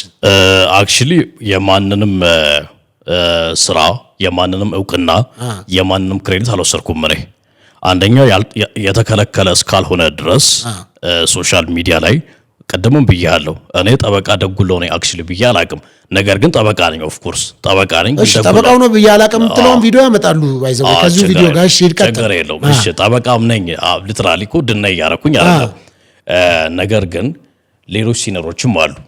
አሁን የእውቅና ደረጃ የምንለያየው የተለያዩ የነን እድሜ እኩሌታ ያክል የነን እድሜ ያክል ደግሞ የሰሩ ትላልቅ ሰዎችም አሉ ሶሻል ሚዲያ ላይ አሉ። ሁሉም ሰው ሶሻል ሚዲያ ላይ ላይኖር ይችላል። ሁሉም ሰው የራሱ የሆነ ታለንት አለው። የራሱ የሆነ የሚቀናው ነገር አለ። ፌስቡክ ላይ የሚጽፉ ሰዎች አሉ። ጆርናሎች ላይ የሚጽፉ ሰዎች አሉ። ሊንክድኢን ላይ ደግሞ ሄደው የተለያዩ ነገሮችን የሚያስቀምጡ ሰዎች አሉ። የሰው ፍላጎትና ኢንተረስት ይለያያል። ስለዚህ እኔ እያደረኩኝ ያለሁት ያልተከለከለን የተፈቀደን የሚቻል ነገር ስለሆነ እያደረኩ ያለሁት እኛ ወጥተን እንደዚህ ሳናደርግ የሚሉ ሰዎች የማድረግ ፍላጎትና መብታቸው የነሱ የተጠበቀ ስለሆነ እኔ የትኛውንም የተሻሙት ነገር የለም ማለት ነው። እነሱን ሰዎች እውቅና የመስጠት ነገር የማገዝ ነገር ለምን እነሱስ እንዲታዩ ለምን አታደርጓቸው? ፍላጎት ያለው ሰው ከኔ ጋር ኮላብ አድርጎ መስራት የሚፈልግ ሰው የነን ስራ አፕሪሺየት አድርጎ ከኔ ጋር መስራት የሚፈልግ ሰው በየትኛውም የእድሜ ክልል ያለ ቢሆን እኔ አብሬው ለመስራት ዝግጁ ነኝ። ምንም ችግር የለብኝም። ነገር ግን እኔ ደጉለው ብቻ አይደለም ሶሻል ሚዲያ ላይ ያለሁት። አሁን ኢትዮጵያን ላወርስ ብለህ ገብተህ ብትመለከት ብዙ ትላልቅ ብዙ የእድሜ ባለጸጋ አሉ። ለምንድን ነው አንተ ዘለ ተጽዕኖ የፈጠርክበት ምክንያት ምንድን ነው? በጣም ጥሩ ጥያቄ ነው ሶፊ። አንደኛ ወጣት ስለሆንኩኝ፣ እሺ ሁለተኛ ደግሞ የአቀራረብ ለዛም የራሱ የሆነ ለየት ባለ መንገድ ነው የመጣሁት። እሺ ስለዚህ ተወዳጅነት አግኝቻለሁ ማለት ነው። እና የትኛውንም አጀንዳ አልፈራም ማለት ህግ ላይ የተቀመጠ የህግ ጉዳይ ያለው የህግ ድንጋጌ ያለው ነገር ከሆነ የትኛውንም አይነት ጉዳይ አልፈራም። አምጥቼ ከህግ አንጻር ማብራሪያ አስተያየት እሰጣለሁ። ለዛ ሊሆን ይችላል ምናልባት ተወዳጅነት ያገኘሁት ያለው ኬዝ ነው ሊሆን የሚችለው ፕሮባብሊ ወጣትነትም አለ ይሁንው ወጣት ጠበቃ ምናምን ስትሆን ሰዎች የመቀበል አክሰፕት የማድረግ ነገር አላቸው። ጥሩ እንደው አግብተሃል እንዴ? ልድረኝ ነው። ከምን አንጻር መሰለህ? በተለይም ብዙ ሰዎች ያነሱና ድምጽህን ነው እኔ ላነሳ የፈለኩበት ልመጣ የፈለኩበት ምክንያት ወደ ድምጽ ነው። እንደውም አንደኛው ሰው አንተን አቀርበዋለሁ ብለህ ስትል ድምጹ አሁን ለምሳሌ ፍቅረኛውን በዚህ ድምጽ ነው የሚያወራት። አሁን ድምጽህ አይተው እኮ ደጉላው ነኝ እንደዛ የሚለው አይነት ነገር አለና ከዛ አንጻር ነው የጠየቁት። አላገባውም አክቹሊ አላገባውም እንትን ነው ናቹራሊም እንትን ነው ግፍትር ነው ድምጼ ማለት ነው። ነገር ግን ይሄ የንጉሳዊ ስታይል አለኝ የራሱ የሆነ ከልጅነት ጀምሮ አብሮኝ ያደገ እንትን አሁን ስለጠየቀኝ ነው እየመለስኩልህ ያለሁት። እና ወላይታ ላይ የተለያዩ ነገዶች አሉ። እና ወላይታ ማላ የሚባል ነገድ አለ፣ ዳይናስቲ አለ ነበር ማለት ነው በ12ኛ ክፍለ ዘመን ምናምን። ከዛ በፊት ጀምሮ ንጉስ ሞቶሎሚ የሚባል ታዋቂ ንጉስ ነበር። በጣም በተጽዕኖ የፈጠረ በጣም ጀብደኛ ንጉስ ነው እና ወላይታ ማላ ማለት ወላይታ ውስጥ ካሉ ጎሳዎች አንዱ ወላይታ ማላ ነው። እኔ ደግሞ የወላይታ ማላ ነገድ ጎሳ ተወላጅ ነኝ። ንጉስ ሞቶሎሚ ሲቆጠር ንጉስ ሞቶሎሚ ድረስ ይሄዳል ማለት ነው ጎሳዬ። ይሄ የንጉሳዊ ግሬስ ድባቡ አለ ከዛ ሲወርድ ሲዋረድ የመጣ ነው። ስለዚህ ደጉላው ነኝ እላለሁ እኮ። እንዴት ነው እስቲ ያቺን እስቲ በላት። ደጉላው ነኝ። በጣም ጥሩ። እና ድምጽህ ግን እንደዚህ እህቶች አይማረኩበትም? እንደዚህ አይነት ቤዝ የሆነ ድምጽ ይወዳሉ ምናምን ይባላል ሰማለሁ። አጋጥሞኝ አያውቅም። አጋጥሞ አያውቅም? እንደዚህ ድምጽህ አፕሪሺየት የማድረግ ነገር አለ። ምንድነው? የማድነቅ ነገር አለ ሁሉም ላይ አለ። ጀስት ሁሉም ሰው አሪፍ ነው ምናምን ይሉኛል እኮ። ግን ታዲያ ይሄ ድምጽህ ለሌላ ሚዲያው ላይ ተጽዕኖ ከፈጠሩልህ ነገሮች አንዱ ነው ሊሆን ይችላል።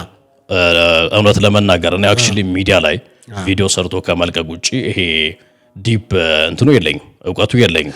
ነገር ግን የተለያዩ ሰዎች እንትን ነው ያንተ እንደዚህ ሲመጣ ምናምን አቴንሽን ይይዛል ስክሮል ለማድረግ እንትን ምናምን ብሎ አስተያየት የሚሰጡ ሰዎች አሉ። እንደዛ ፖዚቲቭ የሆነ ኢምፓክት አለው። ስለዚህ ድምጽህ ኖርማል ነው የራስህ? yes of course ያ ምንም ጨመርክበት የስቱዲዮ ነገር የለው ማይክ ምናምን I don't think so አይመስለኝም። alright እሺ አንድ ቪዲዮ ላሰማህ። ክሊፖስ ያረጋችሁ አዲስ እረኛ በጋዜጠኛ ነው የደጉላው ጉዳይ እንደዛ ነው። ደጉላው ግና የፌደራል ለዛም ለፌደራል ብቻ ሌሎች ቦታ ላይ መቆም አችልም፣ መከራከርም አችልም። በጣት የሚቆጠር ጊዜ ነው ገና ያለበት ገና 3 ወር ነው 2018 6ኛ ወር የተሰጠ ገባ። አንተ ግን ቲክቶክ መንደር ላይ ከ3 ዓመት በላይ ራስህ ልክ በብዙ ፋይል ጉዳይ ላይ እንደ ዘግቶ እንደጨረሰ ሰው ነው አክሰስ አድርገህ የነበረው። አማከራሉ ቆሟል ስለነበረው ጊዜና ዘመን የለህም። ሌሎች ጠበቆች ነበር ያኔ ሲሰጥ የነበረው። አንተ በራስህ አንድ ነገር አስጨርሰህ አታውቅም። አሁንም ቢሆን ምን ነገር በሶስት ወር ውስጥ ምን አይነት ፋይሎችን አንተ በራስህ ቆመህ እንዳዘጋ ማረጋገጥ በጣም የሚያስቅ ነገር ነው የሚሆነው። በጣም የሚያስቅ ነገር ነው የሚሆነው ገባ። እና ብዙ አሽሙር ብዙ ድንፋታ አያስፈልግም። እንዳልኳችሁ ነው ሌሎች ቦታ ላይ መቆማችንም አሁንም ቢሆን በሌሎች ጉዳዩ ላይ ጉዳይ ኬዝ ቢመጣል እንደለመርከው ሌሎች ጠበቆች በኮሚሽን አሳልፈህ ትሰጣለህ እንጂ አንተ መቆማችንም እቺ የተሰጠች ለ3 ዓመት ብቻ እጠቀምባታለህ። አለቀ። ገና ከሰጠህም እንዳልኩ 3 ወር ነው 3 ወር አካባቢ እና ብዙ አንጃ ግራንጃ አያስፈልግም፣ ብዙ አሽሙር አያስፈልግም። ራስን ገጽታ የገነባበት እኮ ነገር ያስቀል እኮ በቃ እኮ አንተ እሳት የላሰጠ በቃ ስንት ጉዳይ እንደጨረስ ምን ያልነካካዋል እንዴ? አንዴ ሐኪሞች አንዴ ዩኒቨርሲቲ አንዴ ምን ያልነካው ነገር አለ እንዴ? ትቀልዳለህ እንዴ? አሁንም ቢሆን በሌሎች ጉዳይ ላይ መቆማችንም ነገር አለው። ፌደራል ጉዳዮች ጋር በተመለከተ እዛችሁ ጋር ትመጣለህ። ቻው ቼልሲ ከዛ በኋላ አሁን እንዳልኳችሁ ነው እንጂ በተገኘው ነገር ላይ መቆማችንም። አመሰግናለሁ። እሺ ምን ትላለህ ለዚህ ጉዳይ? አንደኛ ሶፊ ጥያቄ ማውጣት ይጠበቅባል ከዛ ከተናገረው ውስጥ። አይ ለምሳሌ የፈለኳል ፖይንት ምንድነው በማናቸውም ቦታ መቆም አትችልም ነው። ስለዚህ አሁን ጠበቃና ህግ አማካሪ ብለህ በማናቸውም ፍርድ ቤት ነው አይደለ? ግን ማንኛውንም ኬዝ መያዝ አይችልም። እንትን ነው እንግዲህ ለዚህ ያለኝ ምላሽ እኔ ሁሉም ጠበቃ በሁሉም በሀገሪቱ ክፍሎች ባሉ ፍርድ ቤቶች መቆም አይችልም። በነገራችን ላይ ይሄ አሁን ለሱ ምላሽ አይደለም፣ ለኦዲየንስ ለተመልካቾቻችን እንትን ለማለት ያህል ነው። ሀገራችን የምትከተለው የፌደራሊዝም ስርዓት ነው። ያ ማለት ምን ማለት ነው? ክልሎች የራሳቸው ህገ መንግስት አላቸው፣ የራሳቸው መዋቅር አላቸው፣ የራሳቸው የመንግስት መዋቅር አላቸው፣ ቋንቋም ጭምር። አሁን እኔ ኦሮሚያ ክልል ባሉ ፍርድ ቤቶች መቆም አልችልም። የክልሉ የጥብቅና ፈቃድ ያስፈልገኛል። የክልሉን ቋንቋ መቻል አለብኝ። የኔ የጥብቅና አይነትና የብዙ ጠበቆች የጥብቅና አይነት በፌደራል ማናቸውም ፍርድ ቤቶች ጠበቃና የህግ አማካሪ ማለት የፌደራል ፍርድ ቤቶች ላይ ብቻ ነው የምትቆመው ማለት ነው። ይሄ ማለት በአዲስ አበባ እና በድሬዳዋ። ከዛ ውጪ አማራ ክልል ላይ ለመቆም የአማራ ክልል የጥብቅና ፈቃድ ያስፈልጋል። በቤኒሻንጉል ጉሙዝ ላይ ለመቆም በተመሳሳይ መልኩ። ስለዚህ ይሄንን ኦዲየንሱ እንድረዳልኝ እፈልጋለሁ። ከዛ ውጪ በፌደራል ማናቸውም ፍርድ ቤቶች ማለት በፌደራል በየትኛውም ፍርድ ቤቶች በየትኛውም ጉዳዮች እኔ መቆም አልችልም። ሌላ ያነሳው ሐሳብ አለ ኮሚሽን። እኔ ከዚህ በፊትም አሁንም እያደረኩ አይደል፣ ከየት እንዳመጡት አላውቅም። በሬ ወለደ የሆነ እንትን ነው። እኔ ባለ ጉዳይ ሲመጣ ራሴ ነኝ ውክልና ተቀብዬ ስራ የምሰራው። ስለዚህ አሁን እንደውም ለ15 ቀን ብቻ ነው ከዛ በኋላ ትጠፋለች ቻው ቼልሲ የሚል ነገርም አንስቷል። እኔ የአርሰናል ደጋፊ ነኝ። የቼልሲ ስም ስለተጠራ ደብሮኛል። ምክንያቱም የለንደን ደርቢ ክለብ ስለሆነ ማለት ነው። ደብሮኛል። አቁን ነው የምነግርህ። ነገር ግን 15 ቀን ለ15 ቀን ተብሎ ፓኬጅ ተሞልቶልኝ የሚሰጥ የጥብቅና ፈቃድ የለም። እኔ ከዚህ በኋላ ጠበቃ ነኝ። ጥብቅና ፈቃዴ በየአመቱ እየታደሰ እግዚአብሔር በሰጠኝ እድሜና ጸጋ ድረስ እሰራለሁ ማለት ነው። ስለዚህ ይሄ ግልጽ የሆነ የሐሰት ውንጀላ ነው፣ ስም ማጥፋት ዘመቻ ነው። ስለዚህ ጥብቅና ፈቃድ ካወጡም 3 ወር ብቻ አይደለም። በኮሚሽን ሰርቼ አላቅም። ለ15 ቀን ብቻ እዛችሁ ነው የምትሰራው ምና የተባለው ነገር እኮ የተሰጠህ ታዲያ 6ኛ ወር ከሆነ አሁን 9ኛ ወር ነው፣ ያው 3 ወር ነው የሚመጣው። አሳድጌ ነው አፕግሬድ አድርጌ ነው እንጂ ከ6 ወር ምንድነው ከ3 ወር በፊትም ጠበቃ ነበርኩ። አፕግሬድ ነው ያደረኩት። ስለዚህ ደረጃ ጨምሬያለሁ ነው። ናይስ። ስለዚህ 2017 ነው ፈቃድ የሰጡኝ ነው። ናይስ። ስለዚህ ያንን ለማድረግ ያ እውነተኛ በተቋም ደረጃ የተረጋገጠ ነው። የስ ኦፍ ኮርስ ማንም እኮ ሄዶ እኮ የሚያረጋግጥ ማንም አክቹሊ ይመለከተኛል አንተን እኮ ነው ቅድም ነግሬሃለሁ። ሀገሪቱ ስርዓት አላት፣ ተቋማዊ አሰራር አለ፣ ስትራክቸር አለ። ያንን የመናቅ ነው የነዚህ ሰዎች መሀል አዲስ አበባ ላይ ቁጭ ብዬ ፍትህ ሚኒስቴር ዋና ተቋሙ ባለበት ከተማ ላይ ቁጭ ብዬ ጠበቃ ነኝ ብዬ ጥብቅና ፈቃድ ሳይኖረኝ ለመስራት መሞከር አይደለም ማሰብ ራሱ አትችልም። እነሱ እኮ እያሉ ያሉት አሁንማ ነው ሳይሆን ነው የመጣው ነው እኮ ሳይሆን አልመጣውም። ለምሳሌ አንድ ተማሪ የዶክትሬት ተማሪ እጩ ሊሆን ይችላል፣ እጩ ዶክተር ሊሆን ይችላል። ዶክተር ነኝ ብሎ መጥቶ ማለት አይችልም። ልክ እንደዛ ነው ደጉላውም እቺን የጥብቅና ፈቃድ ከመውሰጡ ኦኬ ከ3 ወር በፊት ጠበቃ ነበር ካንተ አይደል? yes of course 2017 ላይ ጀምሮ ከአመት በፊት ፈቃድ ነበረ ወስዳል ከአመት በፊት። ስለዚህ በጥብቅና የሰራው አንድ አመት ከ2017 እስከ 2018 9ኛ ወር አሁን እስካንልበት ናይስ። ከዛ በፊት ነገር አፈጅና አቃቤ ህግ ነበርኩ። ስለዚህ በግል ድርጅትና በመንግስት ደግሞ የሰራባቸው አቃቤ ህግ ነበርከው በነገረ ፈጅነት የሰራው። ጥሩ እዚህ ላይ አንዱኛው የሚነሳብህ ወቀሳዎች በተለይም የዚህን ስትሰማ የመጀመሪያ ጸባችሁ ምንድነው? ጸብ ንገረኝ። አሁን ለምሳሌ የሆነ ሰው ከኔ ጋር ሲጣላ እኔን ሆን ብሎ ጥቅም ለማሳጣት ነው ብዬ ካሰብኩኝ የሆነ ሁለታችንን የሚያገናኘን ነገር አለ። እነዚህ ልጆች ከዚህ በፊት እንዳልኩ እንግዲህ በየትኛውም አይነት ሁኔታ ይሁን ነገራቸው ልክ ነው ልክ አይደለም እኔን የሚመለከት ጉዳይ ስላልሆነ ግን እንደ አንድ ሶሻል ሚዲያ ሰው አያለው የሚሰሩትን ከዛም የተናገሯቸው ነገሮች እንደ ትንቢት ተናግረው የተፈጸሙላቸው ነገሮች አሉ። ከዛ አንፃር በብዙ ህዝብ ተቀባይነትን አግኝተዋል። በተለይም ይሄንን የማጋለጥ ስራዎችን የተበደሉ ሰዎችን ፍትህ እንዲያገኙ በጣም ትልልቅ ስራ የሰሩ ልጆች ናቸው። እንግዲህ ፍሬ አፍርቶላቸውም አንዳንዶች በህግ ጥላ ስር የቆሙበት ምናምን ሁኔታዎች አሉ። በዚህ ሁኔታ ውስጥ ምንድነው የግል ጸባላችሁ ትውውቃላችሁ ከምን አንፃር ነው?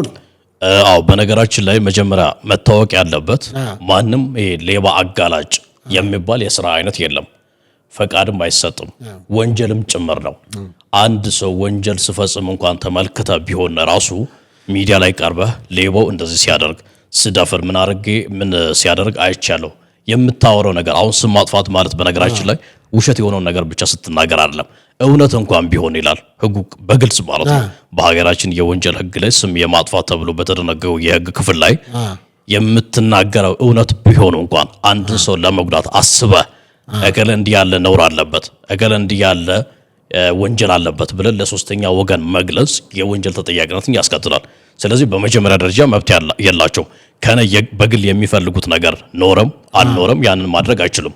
ነገር ግን አሁን ወደዚህ ጉዳዩን ሀ ብሎ መጀመሪያ ያስጀመረብኝ ልጅ በውስጥ መስመር አነጋግሮኛል። እሺ አሳይካለሁ ሜሴጁን። ደጉላው አለ የመጀመሪያ ኮሙኒኬሽን የመጀመሪያ ንግግራችን ከሱ ጋር ከዛ ቀደም አይቼውም አላውቅም። እኔ ተገናኝተንም አናውቅም። እሱ ነው ፎሎ የሚያደርገኝ እንጂ እኔ ፎሎ ራሱ አላደርገውም። እሱ ደጉላው ባጣራሁት መሰረት የጥብቅና ፈቃድ የለህም መነጋገር ትችላለህ ካለኝ ላሳይክ። ከዛ በኋላ ምን አልኩኝ? እኔ ጥሩ አጣርተሃል፣ ስለዚህ ምን አሰብክ ነው ያልኩት። ተመልከት። ይሄ እዚሁ እናደርግላችኋል። ይሄን የላከልህ ወገን ነው። ወገን የተባለ ደጉላው ባጣራሁት መሰረት የጥብቅና ፈቃድ የለክም መነጋገር ትችላለህ አለ። ጥሩ አጣራ። ስለዚህ ምን አሰብክ? ጥያቄ አይደለም ጥያቄ መነጋገር ትችላለህ ነው የሚለው። ናይስ። ምን ማለት ነው? አንተ እንዴት ነው የምትረዳው? አንተ ልጠይቀሽ አለኝ ካልክ አናግረኝ ነው።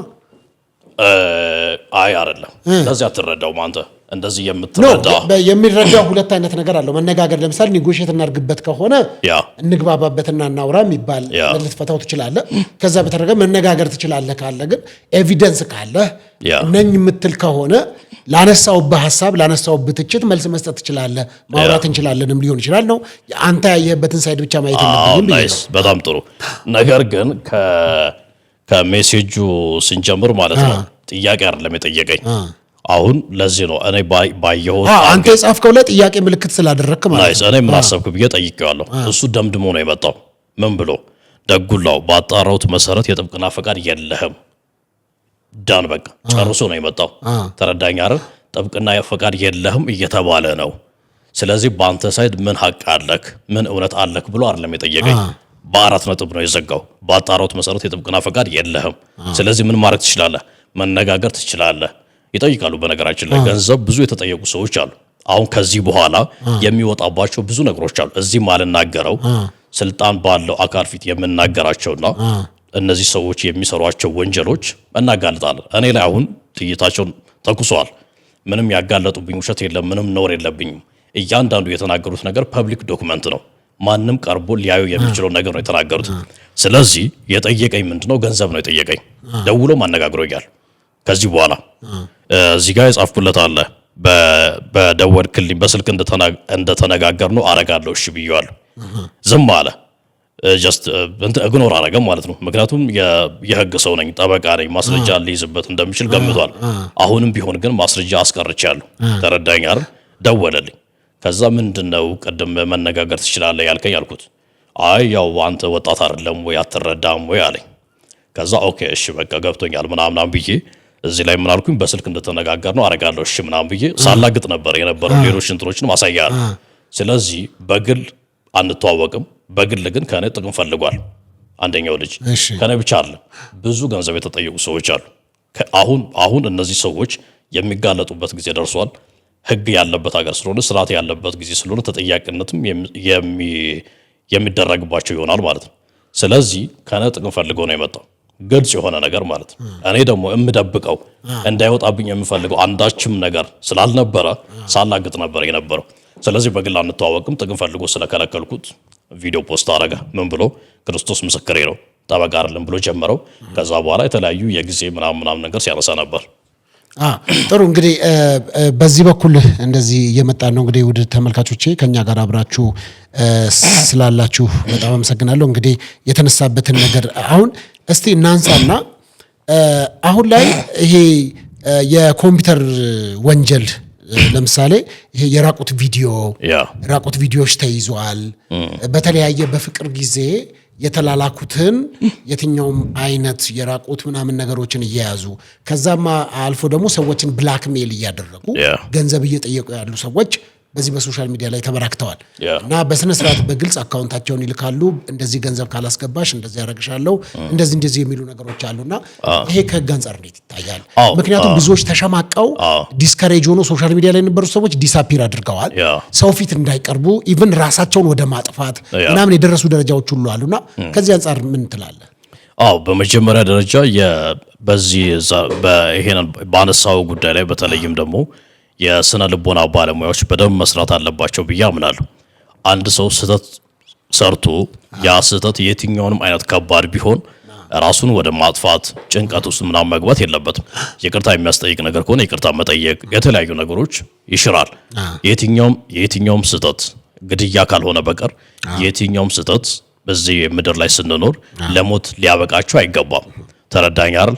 የፎርስ ሜጀር ካልሆነ በቀር ወይም ደግሞ ከነሱ ቁጥጥር ውጪ ያልሆነ ነገር ካልሆነ በቀር ራቁት ቪዲዮ ቢያዝባቸው ምንም ቢደረግባቸው ራሳቸውን ወደ መጉዳትና ራሳቸውን ወደ ማጥፋት ሊሄዱ አይገባም። ከዛ ውጪ ግን በአገራችን ግልጽ የሆነ የህግ ድንጋጌ አለ ለሁሉም ሰዎች የምንነግረው ማለት ነው። በዚህ አጋጣሚ ተመልካቾቻችን ቪዲዮ መልቀቅ አይደለም ዛቻ፣ ማስፈራራት፣ እንዲህ ያለ መረጃ ይዤብሻለሁ፣ ጉዳት አደርስብሻለሁ ብሎ የምናገርን ሰው ማስረጃ ያዙ። ከዛ መቼም ያንን ቪዲዮ ስክሪንሾት አድርጎ መላኩ አይቀርም። ራሱን ብሌርድ አድርጎ አንዳንድ ሰዎች ይላክልኛል። ቢሮ የሚመጡ ማአት ኬዞች አሉ። ስለዚህ ማወቅ ያለብን መጀመሪያ ቪዲዮ ሳይለቅ በፊት በዛቻው እርምጃ ልናስወስድበት እንችላለን የህግ ተጠያቂነት ስለሚያስከትል። ስለዚህ ብላክ ሜል ሲያደርግ እንዲህ ከኔ ጋር እንደዚህ ያለ ነገር እንድታደርግ ይፈልጋለሁ፣ ካልሆነ ይሄንን አድርጋለሁ፣ ገንዘብ እንድትሰጭኝ ይፈልጋለሁ፣ ጾታዊ ግንኙነት እንድታደርግ ይፈልጋለሁ ብሎ ማስፈራራት ዛቻ ሲጀምር ያቺ ሴት ያ ወንድም ሊሆን ይችላል ፎርዛት ማተር ምንድነው ማድረግ ያለባቸው? ይሄንን ዛቻዎችን ይዘው ከዛ ምን አይነት ቪዲዮ እንደያዘባቸው አረጋግጠው ቀጥታ ወደ ፖሊስ ሄደው በወንጀል የሚያስጠይቅ ተግባር ስለሆነ የህግ እርምጃ ማስወሰድ ይችላሉ። መዛት ብቻውን ወንጀል ነው፣ መልቀቅ ደግሞ ሌላ ወንጀል። ሁለቱም ወንጀል ናቸው፣ የህግ ተጠያቂነት የሚያስከትሉ ነገሮች ናቸው። ጥሩ። ከዚህ አንጻር እንግዲህ በተለይም ደግሞ እንግዲህ ባምቢን ታውቃታለህ ወይም ሀና ገዳይን ከዛ ጋር በተያያዘ የተለያዩ ቪዲዮዎችና ግርግሮች ነበሩ ሰሞኑ ላይ። ከዚህ በፊትም እንደዚህ ጉዳዮች ተነስተውባን ነበር። ሰሞኑን ደግሞ ከኮሜዲያን እሸቱ ጋር በተያያዘ አንተም ሀሳብ የሰጠህበትን ቪዲዮ ተመልክቻለሁ። እዛ ላይ ምን ታዘብክ? ምን ገመትክ? ኢሞሽናል ሆና እሷም ስትናገር ነበረ። በተለይም ደግሞ አንተ ኖረህ እኔ ምናምን የሚል አይነት ነገሮች ንግግሮች ነበሩና በነዛ እንካ ሰላምታዎችና ንግግሮች ውስጥ ምን ታዘብክ እንደ አንድ ህግ ባለሙያ?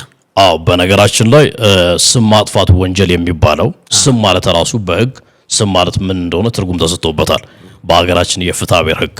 ስለዚህ ስም ማጥፋት የሚባለው ሶፎንያስ ተብሎ ሶፊ ተብሎ ስም መጠራት አለበት በመጀመሪያ ደረጃ። ስለዚህ አሁን እሸቱ መለሰ ያደረጋቸው ንግግሮች አሉ፣ እዛ ላይ ስም ስጠራ አልተመለከትኩም እኔ። ስለዚህ የስም ማጥፋት ወንጀል ተፈጽሟል ሊባል አይችልም። በሌላ አነጋገር ደግሞ ባምቢ ሀበሻም ደግሞ የተናገረችው ነገር አለ። አንተ እያለች ነው ስትናገር የነበረው። የሚዲያ ሰው ስለሆንኩኝ ይላክልኛል አንዳንድ የህግ ጉዳይ ያለባቸው ነገሮችን ቪዲዮ እንደዚህ አስቀምጬ እሰራለሁ። እሷም ብትሆን ዛቻዎች አሉ፣ የመዛት ነገር፣ አጠፋለሁ፣ ትጠፋለህ፣ እገላለሁ፣ ያስገድላለሁ፣ ዱርዬ ነሽ ብለኸኛል፣ ዱርዬ ምን እንደሆነ ያሳያለሁ፣ የተለያዩ ዛቻዎች አሉ። በሀገራችን የወንጀል ህግ ላይ አንድ ሰው ሌላ ሰው ላይ ከፍ ያለ ድንጋጤ በሚፈጥር መልኩ እንዲህ አደርጋለሁ፣ እንዲህ ያለ ጉዳት አደጋ ደርስብሃለሁ ብሎ ዛቻ መፈጸም የወንጀል ተጠያቂነት ያስከትላል። ነገር ግን የምንዝትበት ሰው መታወቅ መለየት መቻል አለበት። አነጋገሯ፣ ዛቻዋ በወንጀል የሚያስጠይቅ ተግባር ነው። ነገር ግን የወንጀል ተጠያቂነት የሚያቋቁመው መቼ ነው ማለት ነው? የተዛተበት ሰው መታወቅ መቻል አለበት። ስለዚህ አካል የለበሰ ፓስተር ሶፎንያስ ወይ ያንተን የሆነ መገለጫ ምስል ምን ማስቀመጥ። ስለዚህ በአሽሙር ነው የተነጋገሩት ማለት ነው። ስለዚህ እርግጠኛ ሆነን የእሸቱ መለሰ ንግግር ለባምቢ ሀበሻ ነው፣ የባምቢ ሀበሻ ንግግር ለእሸቱ እየተነገረ ነው ብለን እርግጠኛ መሆን አንችልም። ወደ ህግ ጉዳይም ስንመጣ ማስረጃ ስለሚያስፈልግ በሁለቱም በኩል የተገኘ ማስረጃ የለም እስካሁን ባለው። ስለዚህ ከዚህ አንጻር ምንድነው ታዲያ በመሃል የምንፋጨው ሰዎችስ ለምን ተናገራት ለምን ተናገረችው እያልን ያለ ነው? ሰዎች በማያገባን እየገባን ነው ማለት ነው። በማያገባን እየገባን እኔ አክቹሊ በኔ ቪዲዮም እንትን ብያለሁ። አነጋገራቸው አንዳቸውም የሌላኛቸውን ስም አልጠሩም ብያለሁ። ግልጽ ለማድረግ ሞክሬያለሁ። ነገር ግን እንትኑን ኮንሰፕቱን ብቻ እኔ የማወራው ህጉን ነው እንጂ እከለ እንደዚህ አድርጓል ለማለት አይደለም። ሚዲያ ላይ አልችልም።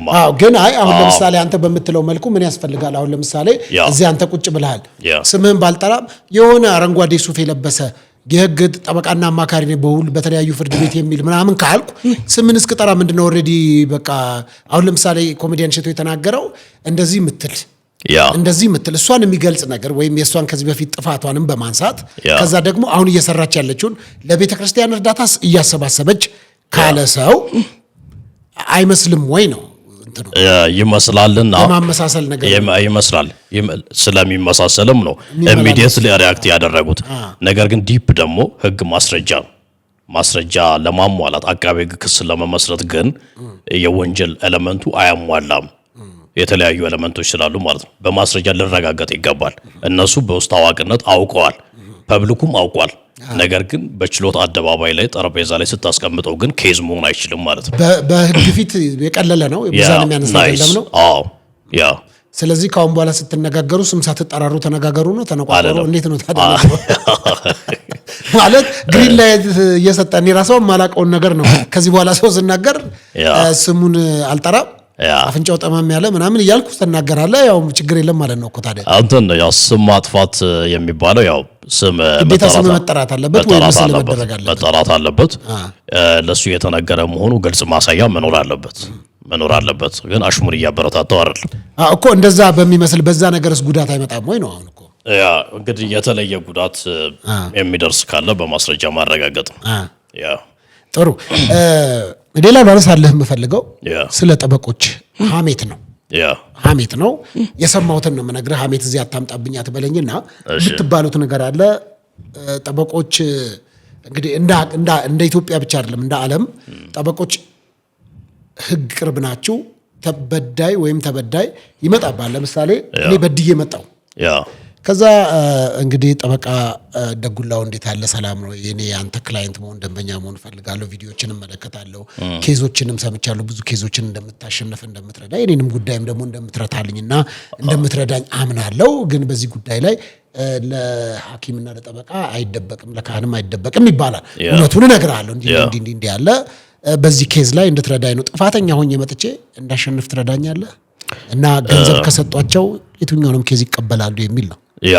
እንትን ነው አክቹሊ በገንዘብ ብቻ አይደለም አሁን ፕሮቦኖ የሚባል አለ ሁላችንም ጠበቆች ግዴታ አለብን በአመት የተወሰኑ የነጻ የህግ አገልግሎቶች እንሰጣለን ነጻ የህግ አገልግሎቶች ስንሰጥ ደግሞ መርጠን አይደለም ፍትህ ሚኒስተር ነው ያነደ ለመስጠት ማን ነው የነጻ የህግ አገልግሎት ፍሪ ሌጋል ኤድ እንድንሰጥ የሚያደርገን ማለት ነው ስለዚህ በዚህ መሃል በዳይም ሊሆን ይችላል ተበዳይም ሊሆን ይችላል ደሃም ሊሆን ይችላል የትኛውም ግለሰብ ሊሆን ይችላል የሚመደብልን ከዛ ውጭም እንዲሁ ሰፖርት የምናደርጋቸው ሰዎች አሉ እናግዛቸዋለን ሰው ገንዘብ ሲከፈላቸው የትኛውንም ኬዝ ይይዛሉ ትክክለኛ የሆነ አረዳድ አይደለም ይሄ ልታረም የሚገባ ጉዳይ ነው ነገር ግን አንድ ወንጀል የፈጸመ ሰው ወደ አንተ ቢሮ መጥቶ የጥብቅና አገልግሎት ቢፈልግ ትረዳዋለህ ወይ ነው መሆን ያለበት ጥያቄ እንጂ ነፃ ታወጣዋለህ ወይ ታሸንፈዋለህ ወይ ኦፍ ኮርስ ወንጀልም ሰርቶ ነገር ግን በህግ በትክክለኛው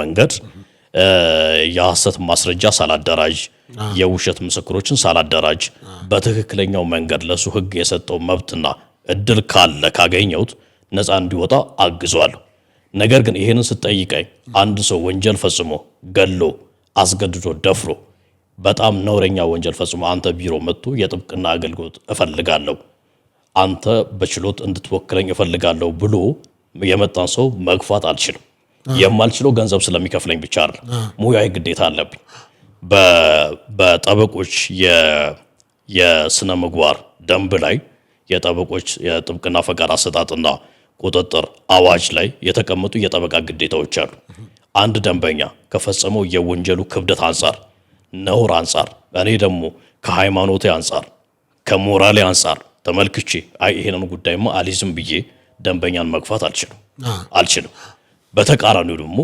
በየተለያዩ የሐሰት ማስረጃዎችን አደራጅቼ እንዲያሸንፈው አላረግም አሁን የገደለ ሁሉ ጥፋተኛ አይባልም በነገራችን ላይ ለምሳሌ ያህል ለማንሳት ያህል ነው ምን የሚባል እንትን አለ መሰለው ተመጣጣኝ የሆነ እርምጃ የመውሰድ በህግ የተፈቀዱ የሚባሉ ሰውን ገለሃል ራስን የመከላከል ወሰኑን ሳታልፍ በህግ በተፈቀደው መልኩ ባንተ እጅ ሰው ቢሞት ነፍሰ ገዳይ ላትባል ይችላል ጥፋተኛ ላትባል ይችላል እንደዚህ ያሉ የህግ እድሎች ካሉት በህጉ የተቀመጠ ነገር ካለ እንዲያሸንፍ እረዳዋለሁ ነገር ግን ጥያቄው መሆን ያለበት አንድ ወንጀለኛ አንድ በዳይ ጠበቃ ሆነ የጥብቅና አገልግሎት ተሰጥቷለሁ ወይ ብትለኝ መስጠት መብት ሳይሆን ግዴታ ስለሆነ ተሰጥቷለሁ ስለዚህ እናንተ ማንኛውም በዳይ ይሁን ተበዳይ ይሁን ከናንተ ፖይንት ኦፍ ቪው ተነስታችሁ አልቆምልህ ማለት አትችሉም አንችልም ከዛ ግን ለዛ ነገር ከስራው ሙድ ስትወጣ ወይም ከቢሮ ስትወጣ የሆነ ቦታ ኮፊ እየጠጣህ ሊናውክስ እንትን ነው በህግ ከተፈቀደለት መብትና ጥቅሙ ውጪ ያደረኩት ምንም ነገር ስላልለ አሁን በማህበረሰቡ ስላወገዘው ሰው የምጸየፈውን ነገር እንዴት ለደፋሪ ይቆማል ምናምን ስለሚባል ህሊናዬን አይወቅሰው በህግ የተፈቀደው ነገር ብቻ ግን ሳፖርት አድርጓለሁ ማለት ነው በህግ የተፈቀደለትን መብቱን ብቻ በሚችለው አቅም ወይ አገልግሎትን እሰጣለሁ አይረብሽኝም ፐርሰናሊ ነን አይረብሽኝ ኢትዮጵያ ውስጥ ሰው መብቱን ያስከብራል ግዴታውን ይወጣል ብዙ ችግሮች አሉ በጣም ብዙ ችግሮች አሉ የተለያዩ ፋክተሮችም አሉ ዋናውና ትልቁ መብታችንና ግዴታችንን አለማወቅ ነው ቀደም ብያለሁ ቲክቶክ የጀመርኩት ማህበረሰቡን ለማስተማር ያ ማለት ደግሞ መብትና ግዴታውን እንዲያከብር መብቱን ክሌም እንዲያደርግ እንዲጠይቅ ግዴታውን እንዲወጣ ስለዚህ ሰፊ የሆነ ችግር አለ ምክንያቱም ጀስት በትምህርት ደረጃም አብዛኛው ማህበረሰባችን የተማረ አይደለም ስቀጥል ደግሞ የተማረው ማህበረሰቡም ለህግ ያለው አመለካከት ጥሩ አይደለም። የፍትህ ስርዓቱም በተለያዩ ነገሮች አቢዩዝ ይደረጋል። በዚህ ሁሉ መሃል በእኛ ሀገር ሰው ጠንቃቃ ነው፣ መብቱን የሚያውቅ ግዴታውን የሚወጣ ሻርፕ የሆነ ማህበረሰብ አለን ለማለት ያስቸግራል። ከዚህ አንጻር እንግዲህ አንዳንዶች ደግሞ አንተ ላይ ያነሱብህ ነገር በተለይም አንተ ላይ ቪዲዮ ከሰሩ ሰዎች ጋር በተያያዘ አንዲት ቃል ተናግረህ ነበረ። እንግዲህ ቪዲዮም ይኖራልና በተለይም ደግሞ የሚናገሩን ሰዎች የአይምሮ ችግር አለባቸው ብለሃል አይደለም? ስለዚህ አንተን መውቀስ አንተን መናገር ለምሳሌ ስህተት በስተት እንደማረም ነው። ለምሳሌ አንተን የተቸ ሁሉ መረጃ ኖሮትም ይሁን መስሎትም ይሁን የተሳሳተ ኢንፎርሜሽን ደርሶት ይሁን አንተን የተናገረ ሰው ሁሉ አይምሮ ችግር አለበት ነው አይደለም? እሺ፣ በነገራችን ላይ ትችት በጣም እምወድ ሰው ነኝ። ከሙገሳ ይልቅ ክሪቲሲዝም ወይ ደግሞ ትችትን ነው እኔ ሞር የሚመቸኝ ማለት ነው። ሊትራሊ ከነዛ ሰዎች መካከል አንደኛው ሲያነጋግረኝ የአእምሮ መታወክ ያለበት የሚመስል ሰው ሆኖ ስላገኘሁት አክቹሊ ስሙን አልጠራው። ስሙን ጠርቼ ፎቶ አስቀምጬ አንዳንዶች ነው ያልኩት። ስለዚህ በእንደዚህ አይነት መልኩ ያደረኩት አገላለጽ ስለሆነ ነው እንጂ ጀነራሊ የሚተቸኝ ሰው ሁሉ የአእምሮ መታወክ አለበት ለማለት አይደለም እኮ። ከእንደዛ አንጻር ነው አንተን ስለተናገሩ ወይም ከምን አንጻር ተነስቶ ነው የአእምሮ ችግር አለበት ለማለት እነን ስለተቹኝ አይደለም። ሌሎች ሰዎች ላይ ከሚያደርጉት ነገር አንጻር ያለ ምንም ማስረጃ የሰው ፎቶ እያስቀመጡ ጤነኛ ሰው እንደዛ ስለማያደርግ ነው እንጂ ያንን ያደረኩት እኔ ላይ ቪዲዮ ተሰርቶ ያንን አላደረኩ። እኔ ላይ ስለተሰራ አይደለም። አንተ ላይ ከተሰራ በኋላ ነው እንደዛ አንሳ ኖ አይ ከዛ በፊትማ ቢሆን ለሌሎች የመቆም ነገር ከሆነማ አንተ ላይ ቪዲዮ ከመስራታቸው በፊት ነበር እንደዛ ማድረግ የነበረብህ። እስከዛች አንተ ላይ ቪዲዮ እስኪሰሩብህ ድረስ ልጆቹ ልክ አይደሉም ብለህ አልተናገርክም። ግን አንተ ምንድነው ልክ ወደ አንተ ሲመጣ አንተ ላይ ሲደርሱብህ ግን አንተ ማሳያቸዋለሁ ይሄ ቡስት የማድረግ ምን አይነት የህግ ሰዓት የላሰ ጠበቃ እንደሆንኩ በራስ ያሳያቸዋለሁ አይነት ነገር የሚመስል ነገር ወደ ሚዲያው ይዘመታልና ከዛ አንጻር ለምንድነው ነው አሁን የሚሰማ ሰው ነው። በነገራችን ላይ እኔ ላይ ቪዲዮ ከመስራታቸው በፊት ሶፊ ገብተህ ማየት ይችላል። ምንድነው የሰራሁት ቪዲዮ መሰለም የሰውን ፎቶ እያስቀመጡ የሰው ስም እየጠሩ እዚህ ሶሻል ሚዲያ ላይ መተው የምናገሩ ሰዎች አርፎ መቀመጥ አለባቸው፣ መንግስትም አደብ ሊያስገዛቸው ይገባል ብዬ የሰራሁት ቪዲዮ አለ። እንደውም አንድም ፋክተር ያ ይመስለኛል ቅድም የጠየቀኝ ግላዊ ጥቅም ከመፈለግም ባሻገር ማለት ነው። ስለዚህ እንደዛ ሰርቻለሁ ቪዲዮ። ልል የፈለኩት ምንድነው እኔ ላይ ሳይደርሱብኝም የሌሎች ሰዎችን ስምና ፎቶ እየለጠፉ እገለ እንደዚህ አይነት ሰው ነው ብሎ መናገር የህግ ተጠያቂነት ያስከትላል ብዬ እኔ ላይ ሳይደርሱብኝ ሰርቻለሁ ቪዲዮ። የጸቡ መነሻ እሱ ሊሆን ይችላል። ምናልባት እንደ አንድ እንደው ብቸኛ ምክንያት ባይሆንም እንደ አንድ ተጨማሪ ምክንያት ሊሆን ይችላል እኮ።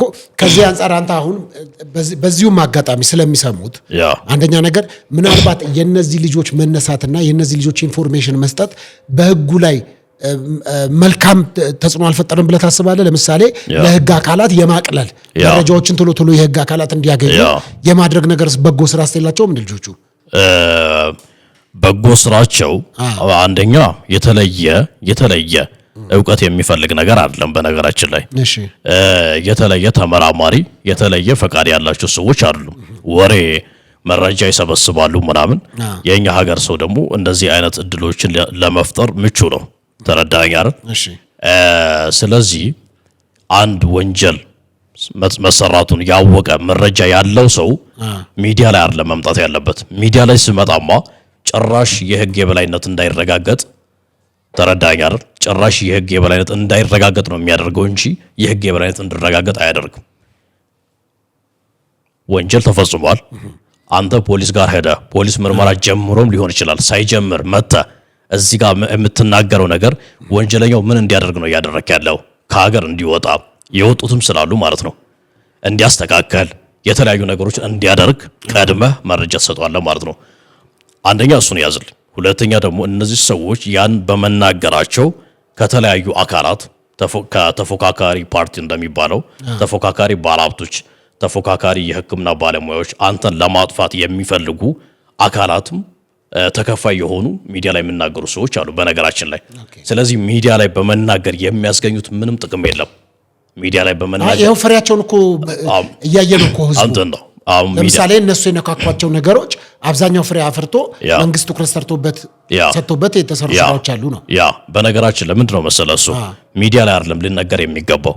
በመናገራቸው ደግሞ ሰዎቹ ተያዙ እንጂ አንደኛ ምን እንዳስተካከሉ፣ ምን ማስረጃ፣ ምን ሰነድ እንዳዘጋጁ፣ ምን የተለያዩ ኔትወርኮች እንደፈጠሩ የምናውቀው ነገር የለም።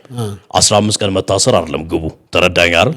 ገንዘብ ማስመለስ፣ ገንዘብ ማሸሽ አለ፣ ንብረት ማሸሽ አለ፣ በዶላር መቀየር አለ።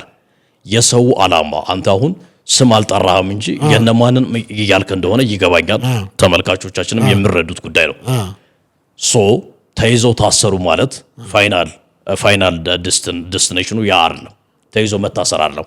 አንደኛ ጥፋተኛ መባል አለባቸው። ታስረዋል፣ ምርመራ ላይ ናቸው፣ በዋስ ተለቀዋል። ተረዳኸኝ አይደል? ስለዚህ መታሰራቸው ብቻ አይደለም ጥቅሙ። ነገር ግን ይሄ ነገር በምስጢር የተደረገ ነገር ቢሆን ወደፊት ጥፋተኛ ባይባሉ፣ ማስረጃ ባይገኝባቸው፣ ገንዘብ ለማስመለስ ደግሞ ለተበዳዮች ገንዘባቸውን ለማስመለስ ባይሳካ ትልቁ ተጠያቂ መሆን የሚገባው ሰው ይሄንን ሚዲያ ላይ የተናገረ ሰው ነው። ሚዲያ ላይ ሳይናገር ሄዶ ለፖሊስ ብቻ ተናግሮ ቢሆን ኖሮ አንደኛ ጥፋተኛ የመባል እድላቸው ይጨምራል። ምክንያቱም የተለያዩ ነገሮችን የማስተካከል እድል አያገኙ፣ ገንዘብ የማሸሽ እድል አያገኙ። ተረዳኝ አይደል? ስለዚህ ይሄ ነገር በስኬት የማይጠናቀቅ ከሆነ በተቃራኒው የነዚህ አጋላጭ የሚሉ አካላት ጥቅም ሳይሆን ጉዳት ነው የሚታየኝ። ሚዲያ ላይ ማጋለጣቸው ቀርቶ ግን ለፖሊስ ብቻ መረጃውን ሰጥቶ ከፖሊስ ጋር ብቻ ሰርቶ ቢሆን ኖሮ የተሻለ ውጤት ሊያስገኝ እንደሚችል አስባለሁ። ህዝቡ አዌር እንዲሆንስ አላደረጉም? እንዴት አደነሱ? አሁን ለምሳሌ በተለይም እኮ ለምሳሌ የፍትህ ስርዓቱ ላይ አንዳንድ ጊዜ እንግዲህ በህጉ በኩል ያለውን ነገር በቅርበት ባላቅም ለምሳሌ በእርግጠኝነት እነዚህ ልጆች በውስጥ መስመር ብዙ ገንዘብ የተበሉ ሰዎችን አስመልሰዋል ብዬ አምናለሁ። ለምንድን ነው እንደዛ ብዬ የማምነው? ለምሳሌ ሰዎች ወደ ህግ አካባቢ ቢደርሱ ዛሬ ላይ ሰው ከፍርድ ቤቶች ይልቅ ሚዲያን እየፈራ ነው። ስሙ ሚዲያ ላይ እንዳይነሳ እንዳይወራበት ስለሚፈራ አንድ ሰው ፍርድ ቤት ከሚሄድ ይልቅ ወደ ሚዲያ ቢመጣ ይቀለዋል የሚል አሁን ዝም ብሎ ሮመር ደረጃ የሚወራ ነገር አለ። ከዛ አንጻር እነዚህ ልጆች ምናልባት የብዙ ሰው እንባ አላበሱም እንዴ? የብዙ ሰው ገንዘብ እኮ ያስመለሱት ነገር ይኖራል እኮ። መረጃ አለክ፣ ማስረጃ አለክ። ለምን ማስረጃ ማለት ከእያንዳንዱ ሰው ስንት ገንዘብ ሰበሰቡ? አላቅም እኔ እሱን። መረጃ አለ፣ ማስረጃ አለ፣ ማስረጃ አለ። ጥሩ ነው። አጠቃላይ ስንት ይመጣል? 6000 ነው። 6000 ከስንት ሰው ነው የሰበሰቡት? በጣም ጥሩ ነው። ከዚህ መረጃ አለ፣ ማስረጃ የለም። አክቹሊ ሚዲያን መፍራት የሚባለው ነገር እኛ የፈጠርነው ነገር ነው። መፍራት ያለብን ማክበር ያለብን ህግን ነው። ተረዳኝ አይደል? እነዚህ ሰዎች በውስጥ ለውስጥ አደራድረን እንትን ከሚባል ድርጅት እንትና ከሚባሉ ግለሰቦች ይሄን ያክል ገንዘብ አስመልሰናል ካሉ የምናየው ይሆናል። አንደኛ ህጉን ስርዓቱን የተከተለ ነገር ነው አይደለም፣ ራሱ አስተያየት የሚሰጥበት ጉዳይ ነው። ነገር ግን ይሄንን ያደርጋሉ ብዬ አላስብም። እኔ ለመሰለ ፍላጎታቸው ጀስቲስ እና የተበዳዮችን እንባ ማበስ ብቻ አይደለም ያ ብቻ ስላልሆነ ማለት ነው። ምክንያቱም የተለያዩ መረጃዎች እየወጡ ነው። ከዚህ በኋላ በኩል ደግሞ መልካም መረጃም ደግሞ አላ ምን ሰማቸው ከሌ እንደዚህ አስደረገልኝ እንደዚህ ያደረገልኝ ብለው የሚያነሱም ሰዎች አሉ። ለምሳሌ ይሄን ያህል ገንዘብ ተበልቼ ፍርድ ቤት ቢሄድ ኬዙ የፍትሐ ብሔር ሆኖ 2 ዓመት የሚፈጅብኝ ከሆነ እነሱ በ3ኛው ቀን አስመለሱልኝ ሊሉ ይችላሉ ሰዎች። ከዛ አንጻር ህጉ ምንድነው የሚለው ነው? ያንን የማድረግ መብትና ስልጣን የላችሁ ማለት ሽማግሌ መሆን ማነጋገር ከሆነ የሀገር ባህል ሴት አይደለም፣ በሀገራችን የተለመደ ነው። ስለዚህ የተለየ ክሬዲት አልሰጥም እኔ የተለመደ ነገር ስለሆነ ማለት ነው። አንተ ከአንድ ሰው ጋር ብጋጭ ሶፊ እንደዚህ ነገር ነው ብዬ ይሄ የተለመደ በየዕለት ኑሯችን የሚያጋጥም ነገር ስለሆነ ነው። ስለዚህ የተለየ ክሬዲት አልሰጥም። ነገር ግን ከጥቅሙ ጉዳቱ ያመዝናል። ይሄንን አምናለሁ እኔ። ሶሻል ሚዲያ ላይ በማጋለጣችን አንደኛ የህግ የበላይነት እንዳይረጋገጥ እንቅፋት ነው የምንሆነው። ሶፊ አመንክም አላመንክም ተከሰው በፍርድ ቤት በዋስትና ተለቀው ከሀገር የወጡ ሰዎች ይኖራሉ። ያ ነገር ምርመራ እኮ አሁን እኮ ነው የወንጀል ምርመራ እኮ በጣም ጉደኛ የሆኑ የወንጀል ምርመራዎች እኮ በሀገራችን እኮ ተደርገው ፍሬ አፍርተው እናጋለን እኮ። አሁን እየተደረገ ያለው ምንድን ነው? የወንጀል ምርመራ እኮ ፖሊስ እንዳያደርግ እኮ መሰናክል እየተፈጠረ እኮ ነው ያለው። ያ እኮ ነው እየሆነ ያለው። ስለዚህ ትልቁ ታርጌት የሰዎችን ስማቸውን ማጥፋት ሌባ ብሎ ታፔላ መለጠፍ ብቻ አይደለም። የህግ የበላይነት የሚረጋገጠው ተከሰው ተገቢውን ቅጣት ሲያገኙ ወይም ደግሞ ተከሰው በፍትህ አደባባይ ቆመው ፍትህ ማለት መታሰር ብቻ አይደለም፣ ነፃ መውጣቱም ጀስቲስ ነው። ተረዳኝ አይደል? አሁን ይሄ እየተደረገ አይደለም እኛ ሀገር በሶሻል ሚዲያ ሞቅታ ትታሰራለህ፣ በዋስትና ትወጣለህ፣ ከሀገር ትወጣለህ። ከምን ደረሰ ከይዞ የምታወቅ ነገር የለም። የተለያዩ ምሳሌዎችን ማንሳት እንችላለን። በሶሻል ሚዲያ ሞቅታ ሰዎች ሲታሰሩ ስማቸውን እየጠራን መናገር እንችላለን። የፋይናል ደስቲኔሽኑ ያ መሆን የለበትም። ለምን መሰለህ? ለምንድን ነው ያለ አግባብ አንድ ሳምንት ታስሬ የምወጣው? በመጀመሪያ ደረጃ ዝም ብዬ መታሰር የለብኝም። ከታሰርኩኝ ደግሞ ተገቢውን ቅጣት ማግኘት አለብኝ። ፖሊስ መጀመሪያ ነን ማሰር ያለበት በሞቅታ በአሉባልታ ሊያስረኝ አይገባም። በትክክል ወንጀል የሚመስል ነገር መኖር አረጋግጦ ካሰረኝ ግን ጥፋተኛ ማስባል አለበት ያሰረውን ሰው። እኛ ሀገር ግን ጥፋተኛም ተብሎ አያውቁም፣ ነፃም ተብሎ አያውቁም። 15 ቀን ይታሰራሉ፣ ከዛ በኋላ ይጠፋሉ። ይህ የሌባ እናጋልጣለን የሚሉ ሰዎች ያመጡት ከፍተኛ የሆነ ችግር ነው። የፍትህ ስርዓቱን ይደግፋል ሳይሆን የፍትህ ስርዓቱን ወደ ገደል እየከተተው ያለ አሰራር ልንቃወመው ይገባል ነው እያልኩ ያሉት። አንድ ጊዜ ቪዲዮ አይቻለሁ። በተለይም ደግሞ ከመንሱር ጀማል ጋር በተያያዘ ይመስለኛል ከዘፋኝ ቃቂ ጋር በተያያዘ ከሱ ጋር ሰጣ ገባ ውስጥ ገብተው ቃቂን እንዲታሰር አንተ ጠበቃው ነህ ነበረ። ከዛ ጥብቅናው እንግዲህ የግል ጠበቃው እንደነበርክ አይነት ነገር ነው ሶሻል ሚዲያ ላይ ያየሁት። አሁን በህግ ቁጥጥር ስር ነው ያለው መንሱር ጀማል። እንግዲህ በተለይም ደግሞ ከፊንቴክ ጋር በተያያዘ ሶሻል ሚዲያ የሚያወራው የሚታወቅ ሀቅ ስለሆነ እኔም እዚሁ ሚዲያ ላይ ጋብዤው ነበረ። በፊንቴክ ጉዳይ አውርተናል ከመንሱር ጀማል ጋር። ሄደ ጠየቀው። አሁንም ጥብቅናው እንዳለ ነው። ምን ላይ ነው ያለው? አክቹሊ የመንሱር ጀማል የጥብቅና አገልግሎት ሰጥቼዋለሁ። ነገር ግን በቃቂ ጉዳይ ነው አይደለም። እዚህ ላይ አሁን መናገር አልፈልግም። በቃቂ ጉዳይ ለመንሱር ጀማል የሰጡት የጥብቅና አገልግሎት የለም። በነገራችን ላይ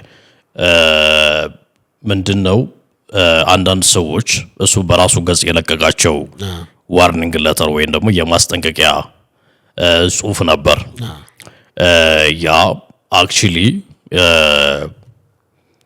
ገና በንግግር ላይ እያለን በህግ ሊያስጠይቀው የሚችል ነገር ሊሆን ይችላል። ስም ማጥፋት የተባለ በቃቂ በኩል የተነሱ ነገር ጉዳዮች ነበሩ።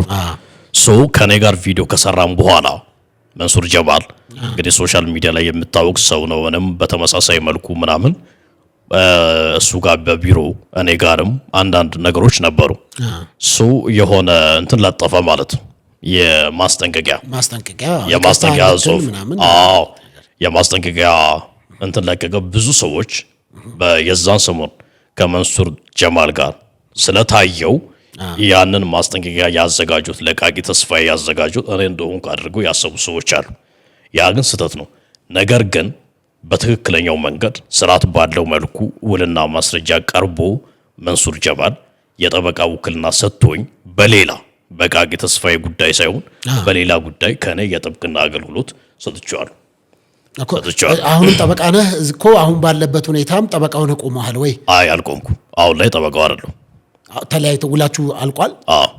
ለዛን ጊዜ ብቻ ነበር የገባው። ለአንድ ኬዝ ብቻ ነው አብራችሁ ነበራችሁ። ግን ታዲያ እንግዲህ እንደ አንድ ክላይንትህ እንደ አንድ ደንበኛ አሁን ደግሞ እንደዚህ አይነት ችግር ሲደርስበት የመቆም ሁኔታ የለም? እንትን ነው ሶፊ ማለት ያንተ ፐርሰናል ለወሪ ከሆንኩኝ ውል ካለን ማለት በቋምነት አንተን የማገለግል ፓስተር ሶፎንያስ በሚከስበትም በሚከሰስበትም ጠበቃ ደጉላው ጠበቃ የነ ተብሎ የተደረገ ውል ካለ በፍትሐብሔርም በወንጀልም አንተ ስትከሰስ የጥብቅና አገልግሎት ልሰጥ ይችላል። ከዛ ውጪ በአንድ ጉዳይ እኔ ቢሮ መጥተህ በዛች ጉዳይ ብቻ ውል አድርገን ከነበር ግን በሌሎች በሁሉም ጉዳዮች እቆምልሃለሁ ማለት አለ። እያንዳንዱ ጉዳይ የራሱ ውልና ስርዓት ስላለው ማለት ነው። አሁን የተፈጠረው ያ ነው። የዛን ጊዜ ባለው ጉዳይ ላይ ብቻ በሰጠውበት የጥብቅና አገልግሎት ላይ ብቻ ነው የተገናኘ ነው። አሁን ባለው ጉዳይ ላይ ግን ግንኙነት አላረግንም። የጠበቃው አይደለሁም ማለት ነው። ስለዚህ አንዳንዶች ምን አነሱልኝ እንዴ ደጉላው ገሰ እንደ መንሱር ጠበቃ ነውና አሁን ያለበትንም ኬዝ ምን ላይ እንደሆነ ጠይቅልን ስላሉኝ እንግዲህ በዚህ አጋጣሚ ያው ጠይቃችሁኝ እንትን ነው ጌታችንን መድኃኒታችንን ኢየሱስ ክርስቶስን ዶሮ ሳይጮህ 3 ጊዜ ክህደት የፈጸመው ማን ነበር? ጴጥሮስ። እንደዛ ያሉ ሰዎች አሉ። አክቹሊ እንደዛ ያሉ ሰዎች አሉ። ጠበቃው ነበር፣ አሁን ደግሞ ሲታሰር ጠበቃው አይደለውም እያለ ነው ምናምን ብለው ብርቱ ጥያቄ ያነሱ ሰዎች አሉ። የትኛውም ሰው የኔ የጥብቅና አገልግሎት ፈልጎ እኔ ጋር ቢመጣ የትኛውም አይነት ጥፋት ቢኖርበት የትኛውም አይነት ስራ ቢሰራ በትክክለኛው የህግ አካሄድ የጥብቅና አገልግሎት ለመስጠት ምንም ችግር የለብኝም። ነገር ግን እኔ አሁን ላይ ስላልሆንኩኝ አሁን ላይ ውላችን ያኔ በሰራውለት ስራ ስላበቃ አሁን ላይ ጠበቃው ስላልሆንኩኝ ነው እንጂ እሱ ላይ ክህደት ለመፈጸም ምናምን ብዬ አይደለም። ያ ኦኬ ጥሩ። እችን አንድ በጣም ወሰጥ ጥያቄ ላንሳ እንደዚህ እንደ ሶሳይቲ ላንሳለህና ለምሳሌ ጥፋት ባላጠፋህበት ጉዳይ ላይ ተከሰህ ፍርድ ቤት ትቀርባለህ፣ ከዛ ትያዛለህ፣ ምናምን ተይዘህ ታስረህ ከዛ በኋላ ፍርድ ቤት ነፃ ብሎ ይለቅሃል። ጥፋተኛ ሆነ ሳትገኝ ምንም ነገር ካሳም የለም። ስራ ተስተጓጉሏል፣ የተለያየ ነገር ተስተጓጉለን የመጣኸው ግን ካሳ የለውም። በቃ ትወጣና በቃ እንኳን ተፈታው ተፈታ ደስ ይበልልኝ ብለህ ወደ ቤት ትገባለህ። ከዛ አንፃር ኦኬ። ስለዚህ ማስተካከያ የሚያስፈልገው የሀገራችን የፍትህ ስርዓት ነው። እንትን ላይ ብቻ አይደለም ማለት ተፈርዶብህ ሰውን ገለሃል ተብለ ፍርድ ተላልፎብህ አቃቤ ሕግ አስመስክሮ ፖሊስ ምርመራ አድርጎ ከእድሜ ላይ የተወሰነውን ያህል አመታት በማረሚያ ነፃነትን ትልቁን ምድር ላይ ስንኖር ሰዎች ነፃ ሆነን ነው የተፈጠርነው። ያንን ትልቁን ነፃነታችንን አተን ነገር ግን ሞቷል የተባለው ሰው በህይወት የሚገኝባቸው አጋጣሚዎች አሉ። ይህንን በተመለከተ የሀገራችን የወንጀል የፍትህ ስርዓት ያስቀመጠው ሶሉሽን የለም። ሊስተካከል የሚገባ ነገር ነው። ምክንያቱም የተወሰኑ አመታትን ታስረ ገለሃል ተብለ የታሰርክበት ሰው በህይወት ተገኝቶ ነፃ ልትወጣ ትችላለህ። ያኔ ራስህ ለሚመለከተው ክፍል ይቅርታና ምህረት ይደረግልኝ ብለህ ራስህ ነው የምታመለክተው። በሌሎች ሀገራት የወንጀል የፍትህ ስርዓት ላይ ስንመለከት ግን አንደኛው መንግስት ኦፊሻል የሆነ ይቅርታ ይጠይቃል በሬዲዮ በቴሌቪዥን ስምን የማደስ ምክንያቱም ቀደም ሲል ምንድነው የተባልከው? ነፍሰ ገዳይ ነው የተባልከው። ስለዚህ ያ ይደረጋል፣ ካሳ ይከፈላል፣ የተለያዩ ትሪትመንቶች ይደረጉላል፣ ይቅርታ ትጠየቃል። በእኛ ሀገር የፍትህ ስርዓት ላይ ግን ያ የለም። ይሄ ብቻ አይደለም፣ ይሄ ትልቁ ነው። በትናንሾች አሉ ደግሞ ዝም ብሎ ፖሊስ ያስራሃል ባልተፈጸመ ወንጀል። ምክንያቱም አንድ ንጹህ ሰው ከሚታሰር 100 ወንጀለኞች በነፃ ቢለቀቁ ይሻላል የሚባል የህግ አባባል አለ። ተረዳኛር። ስለዚህ ንጹህ ሰዎችን አስረው ለ6 ወር ሊሆን ይችላል፣ ዋስትና ተከልክለው ሊሆን ይችላል፣ ታስረው ተመላልሰው 14 ቀን በየጊዜው እየተሰጠባቸው የተለያዩ ነገሮች ማረሚያ ሆኖ ጉዳያቸውን ተከታትለው አዘእንድ ምን ይባላሉ? ነፃ ይባላሉ። ስለዚህ ነፃ እስከተባሉ ድረስ ይህን ሁሉ ጊዜ በማረሚያ ላሳለፉበት ተገቢ የሆነ ካሳ ያስፈልጋል። ይሄ መደረጉ ምን ያደርጋል ማለት ነው? ፖሊስ ስራውን በጥንቃቄ እንዲሰራ፣ አቃቤ ሕግ ስራውን በጥንቃቄ እንዲሰራ፣ በሐሰት የሚመሰክሩ ሰዎች ላይም ደግሞ እርምጃ ማስወሰድ ያስፈልጋል። ስለዚህ በእንደዚህ አይነት መልኩ የፍትህ ስርዓቱ የወንጀል የፍትህ ስርዓቱ መሻሻል አለበት። እኛ ሀገር ላይ ያለ አግባብ ለሚታሰሩ ሰዎች ኮምፐንሴሽን ካሳ የሚከፈልበት ይቅርታ የሚጠየቁበት ስማቸው የሚታደስበት ስርዓት የለም። መታረም ያለበት ጉዳይ ነው። በጣም መልካም። እንግዲህ በስተመጨረሻ ማነሳልህ ከሰዓታችን አንጻር ጥሩ እያነሳን ነው ያለ ነው። እንግዲህ በዚህ አጋጣሚ ደግሞ ይሄ ነገር ቀጥታ ስሜ ባይጠቀስም ለኔ ነው የተባለውና ምላሽ አለኝ የሚል ሰው ካለ በዚህ አጋጣሚ መጣት ይችላል። ግን ብዙዎች ጓጉተዋል። ምን መሰለህ የጓጉት ያንተን የጥብቅና ፍቃድ ማየት። ኦኬ፣ ፍቃደኛ ነህ ለዛ? ይቻላል። ስለዚህ ለተመልካቾች ካለ ላሳያቸው። በዚህ አጋጣሚ የተለያየ ሰው ኮሜንቶች ላይ ገብቻለሁ። የተጠየቀው በነገራችን ላይ ሶፊ ሁሉም ነገር አሁን ስርዓት አልበኝነት እየነገሰ ስለሆነ ነው እንጂ አንድ ጠበቃ ፈቃዱን የሚያሳይባቸው መድረኮች አሉ። ለፍርድ ቤት፣ ለዳኛ፣ ለባለ ጉዳይ። አንተ አሁን ባለፈው እኔ ቢሮ መጣል ባለ ጉዳይ ሆነ ስለመጣ ጥብቅና ፈቃድን አሳይቻለሁ። እውነት ነው። ምክንያቱም ጉዳይ ስላለ ከኔ ጋር የምትሰጠኝ ስራ ስለነበር ማለት ነው። ስለዚህ አንድ ጠበቃ ፈቃዱን ለማሳየት የሚገደድባቸው ቦታዎች ፖሊስ ጋር ደንበኛ ለማግኘት ጠበቃ ነኝ ብሎ ሲሄድ ተጠርጣሪዎችን ቪዚት ለማድረግ ለደንበኞቹ ለዳኛ እና ለጠበቆች ማህበር ለፍትህ ሚኒስቴርና ለሚመለከታቸው አካላት ዝም ብሎ ለፐብሊክ ለዛ ነው እኔ ሳላሳይ እስካሁን የቆየሁት። ነገር ግን ምንም ክፋት ስለሌለው ምንም ችግር ስለሌለው ለማሳየት ፈቃደኛ ነኝ። አሁን የማሳየው የጥብቅና ፈቃድ ግን ያኛውን መልሼዋለሁ። ኦልሬዲ ተረዳኝ አይደል? መቼ የተሰጠኝ ማለት ነው?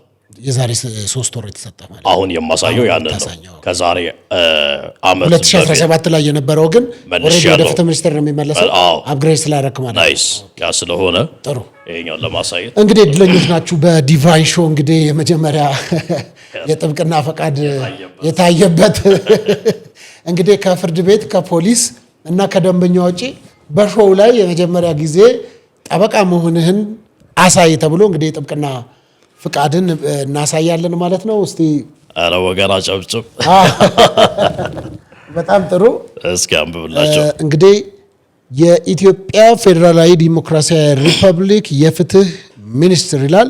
የፌዴራል የማንኛውም ፍርድ ቤት የጥብቅና ፈቃድ ይላል።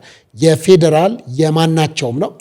የማናቸውም ፍርድ ቤት የጥብቅና ፈቃድ which means የፌዴራል ማለት አዲስ አበባና ድሬዳዋ ማለት ነው። ከዛ ውጭ ሌላ ቦታ አትችልም። ኦኬ። እንግዲህ የቁጥር አለው 7030 ህዝባር 18 ይላል። ደጉ ታደለ ኮይራ ዜግነት ኢትዮጵያዊ፣ አድራሻ አዲስ አበባ ለሚኩራ ክፍለ ከተማ ላይ ይላል።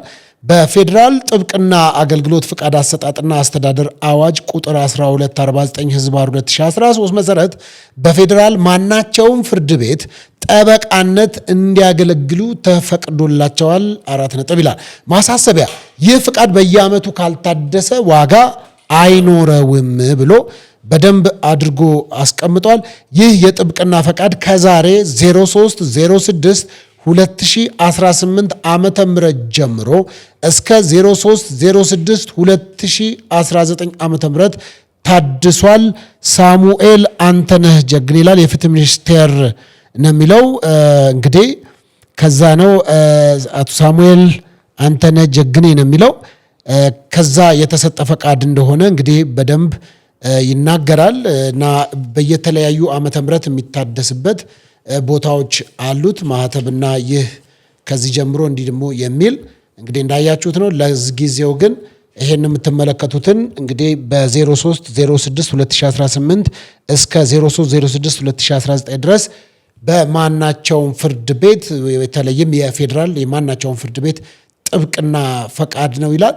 እንግዲህ ይሄ በቀጥታ የጠበቃ ድጉን ጠበቃ መሆን በትክክል የሚያስረዳ ስለሆነ የፍትህ ሚኒስቴር መሶብ ማዕከል ይላል። ፎቶቸው አለ፣ ማህተብ የተመታበት ነው፣ የፊርማ ቲትር አለ፣ ፊርማ አለ።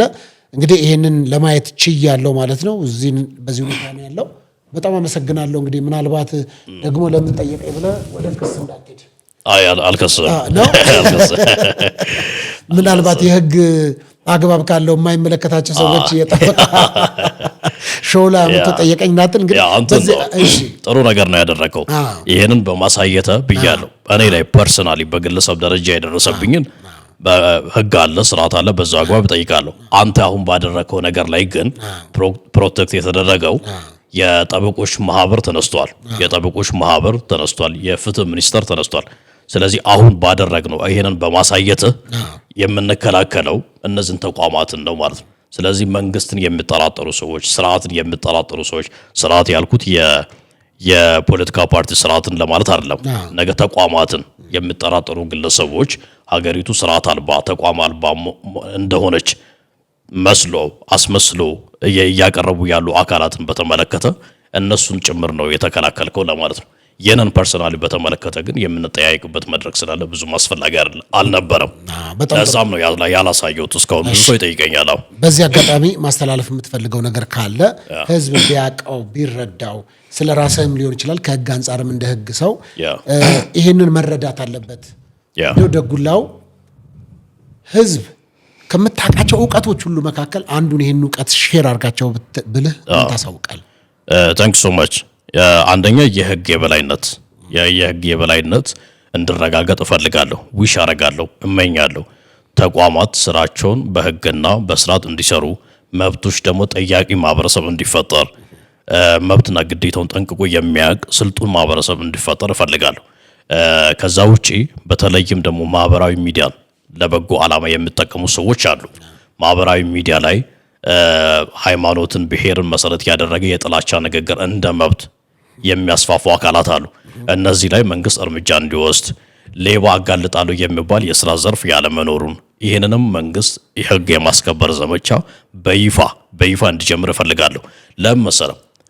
የሆነ ሰሞን ላይ ይቅርታ ሰዓትን ወሰድኩ እንደሚደረገው ታደርገዋል። የሆነ ወቅት ላይ መንግስት ምንድነው ያደረገው? የፌደራል ፖሊስ ያደረጋቸው የወሰዳቸው በተለይም ደግሞ የሶሻል ሚዲያ ሰዎች ላይ የወሰዳቸው እርምጃዎች ነበሩ። ማህበራዊ ሚዲያ ላይ ከአለባበስ ጋር ተያይዞ ምናምን ባለው ጉዳይ ስፔሲፊካሊ አለባበስን በተመለከተ እኛ ሀገር ላይ የሚገዛ ህግ የለም። ነገር ግን እርቃንን ራቁት በፐብሊክ ቦታ ላይ መታየት የራሱ የሆነ የህግ ተጠያቂነት አለበት። ነገር ግን ልብስ ከሆነ የለበስከው የትኛውንም አይነት ልብስ ብትለብስ ልብስን ብቻ የተመለከተ የህግ ተጠያቂነት የለም። ነገር ግን የህግ ማስከበር ዘመቻ መንግስት አድርጎ ነበር። ከልብስ ጋር በተያያዘ ሀገር ላይ ስርዓት ላይ ያን ያክል ጉዳት ያመጣል ብዬ በግሌ አላምንም። ነውር ካልሆነ ግብረ ገብነት የጎደለው ነገር ካልሆነ በቀር ጾታዊ ግንኙነት የመሰሉ አስጸያፊ ነገሮችን ማድረግ ካልሆነ በቀር ማለት ነው። ነገር ግን አሁን ላይ ዜጎች ፌደራል ፖሊስ የሌለ እስኪመስል፣ መከላከያ በሀገሪቱ ላይ ያልተፈጠረ ያልተመሰረተ እስኪመስል፣ ደህንነት ቢሮ ተብሎ በከፍተኛ በጀት የሚንቀሳቀስ ተቋማት ባሉበት ቦታዎች ላይ አንድ ግለሰብ ቀርቦ 1 ቢሊዮን የማጭበርበር 11 ቢሊዮን ምዝበራ እንደዚህ አይነት መረጃ እስክሪፕቶ ይዞ እንዲህ አይነት ነገር በሚናገርባቸው መድረኮች ሀገሪቱ ውስጥ ያሉ የሚመለከታቸው ለዚህ ዓላማ የተቋቋሙ ተቋማትን እጅግ በጣም ስራቸውን እየሰሩ እንዳልሆነ ማሳያ ነው ብዬ አምናለሁ በግሌ። ስለዚህ መንግስት እነዚህን ግለሰቦችን አደብ አስገዝቶ እያንዳንዷን ጥፋቶች ከማንም ግለሰብ ሊሆን ይችላል፣ ተቋም ሊሆን ይችላል፣ ተጠያቂነትን ለማስፈን ተቋማዊ የሆነ አሰራር መዘርጋት አለበት። እኛ ሀገር ላይ አሁን እንደ አሸን እየፈላ ያለው ቅጥረኛ ተከፋዮች የሰዎችን ስም የሚያጠፉ አካላትን መስመር ማስያዝ አለበት። የኮምፒውተር ወንጀሎችን ለመደንገግ የወጣ አዋጅ አለ። ያ አዋጅ ይሄን ሁሉ የሚነሳው ነገር የሚገዛ አዋጅ ስለሆነ ተግባራዊ ሊደረግ ይገባል እላለሁ። የህግ የበላይነት ይረጋገጥ፣ ዜጎች መብታቸውን ጠይቀው ማግኘት መብታቸው ይከበርላቸው፣ ግዴታቸውን ደግሞ እንደ ሰለጠነ ማህበረሰብ እንዲወጡ ጠይቃለሁ። አመሰግናለሁ። በጣም ጥሩ። እንግዲህ በዚህ አጋጣሚ በተለያየ የህግ ጉዳዮች ላይ በእርግጠኝነት ድጋሚ ወደዚህ ስቱዲዮ እንደመጋብዝ አምናለሁ። ምክንያቱም ህግና ህግን ነክ ጉዳዮች ላይ በብዙ የተለያዩ ነገሮች ስለሚነሱ፣ ግን ለዛሬ ለጊዜህ እንግዲህ ከቢሮ ሰዓት ወስደህ ከስራ ሰዓት ወስደህ ከኛ ጋር አብረህ ለተነሱ ጥያቄዎች ማብራሪያ ስለሰጠህ ከልብ አመሰግናለሁኝ። እንግዲህ በጣም ነው የምናመሰግነው። በማናቸውም የፌዴራል ፍርድ ቤቶች ጠበቃና የህግ አማካሪ የሆነውን እንግዲህ ወጣት ደጉላውን በዚህ ጋብዤላችሁ ነበረ። ስለነበረን ቆይታ በጣም አመሰግናለሁ። እግዚአብሔር ያክብርልኝ። ሁለተኛ በስልክ አትደውልልኝ። ማን ነበር እንደ ያለው?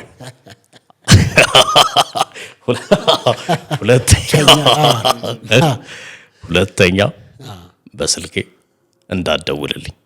ይቅር። ጨርሻለሁ። አመሰግናለሁ። ቻው። ጨርሻለሁ። ተመልካቾቼ በጣም አመሰግናለሁ። የነበረን ቆይታ በዚህ ጨርሻለሁ።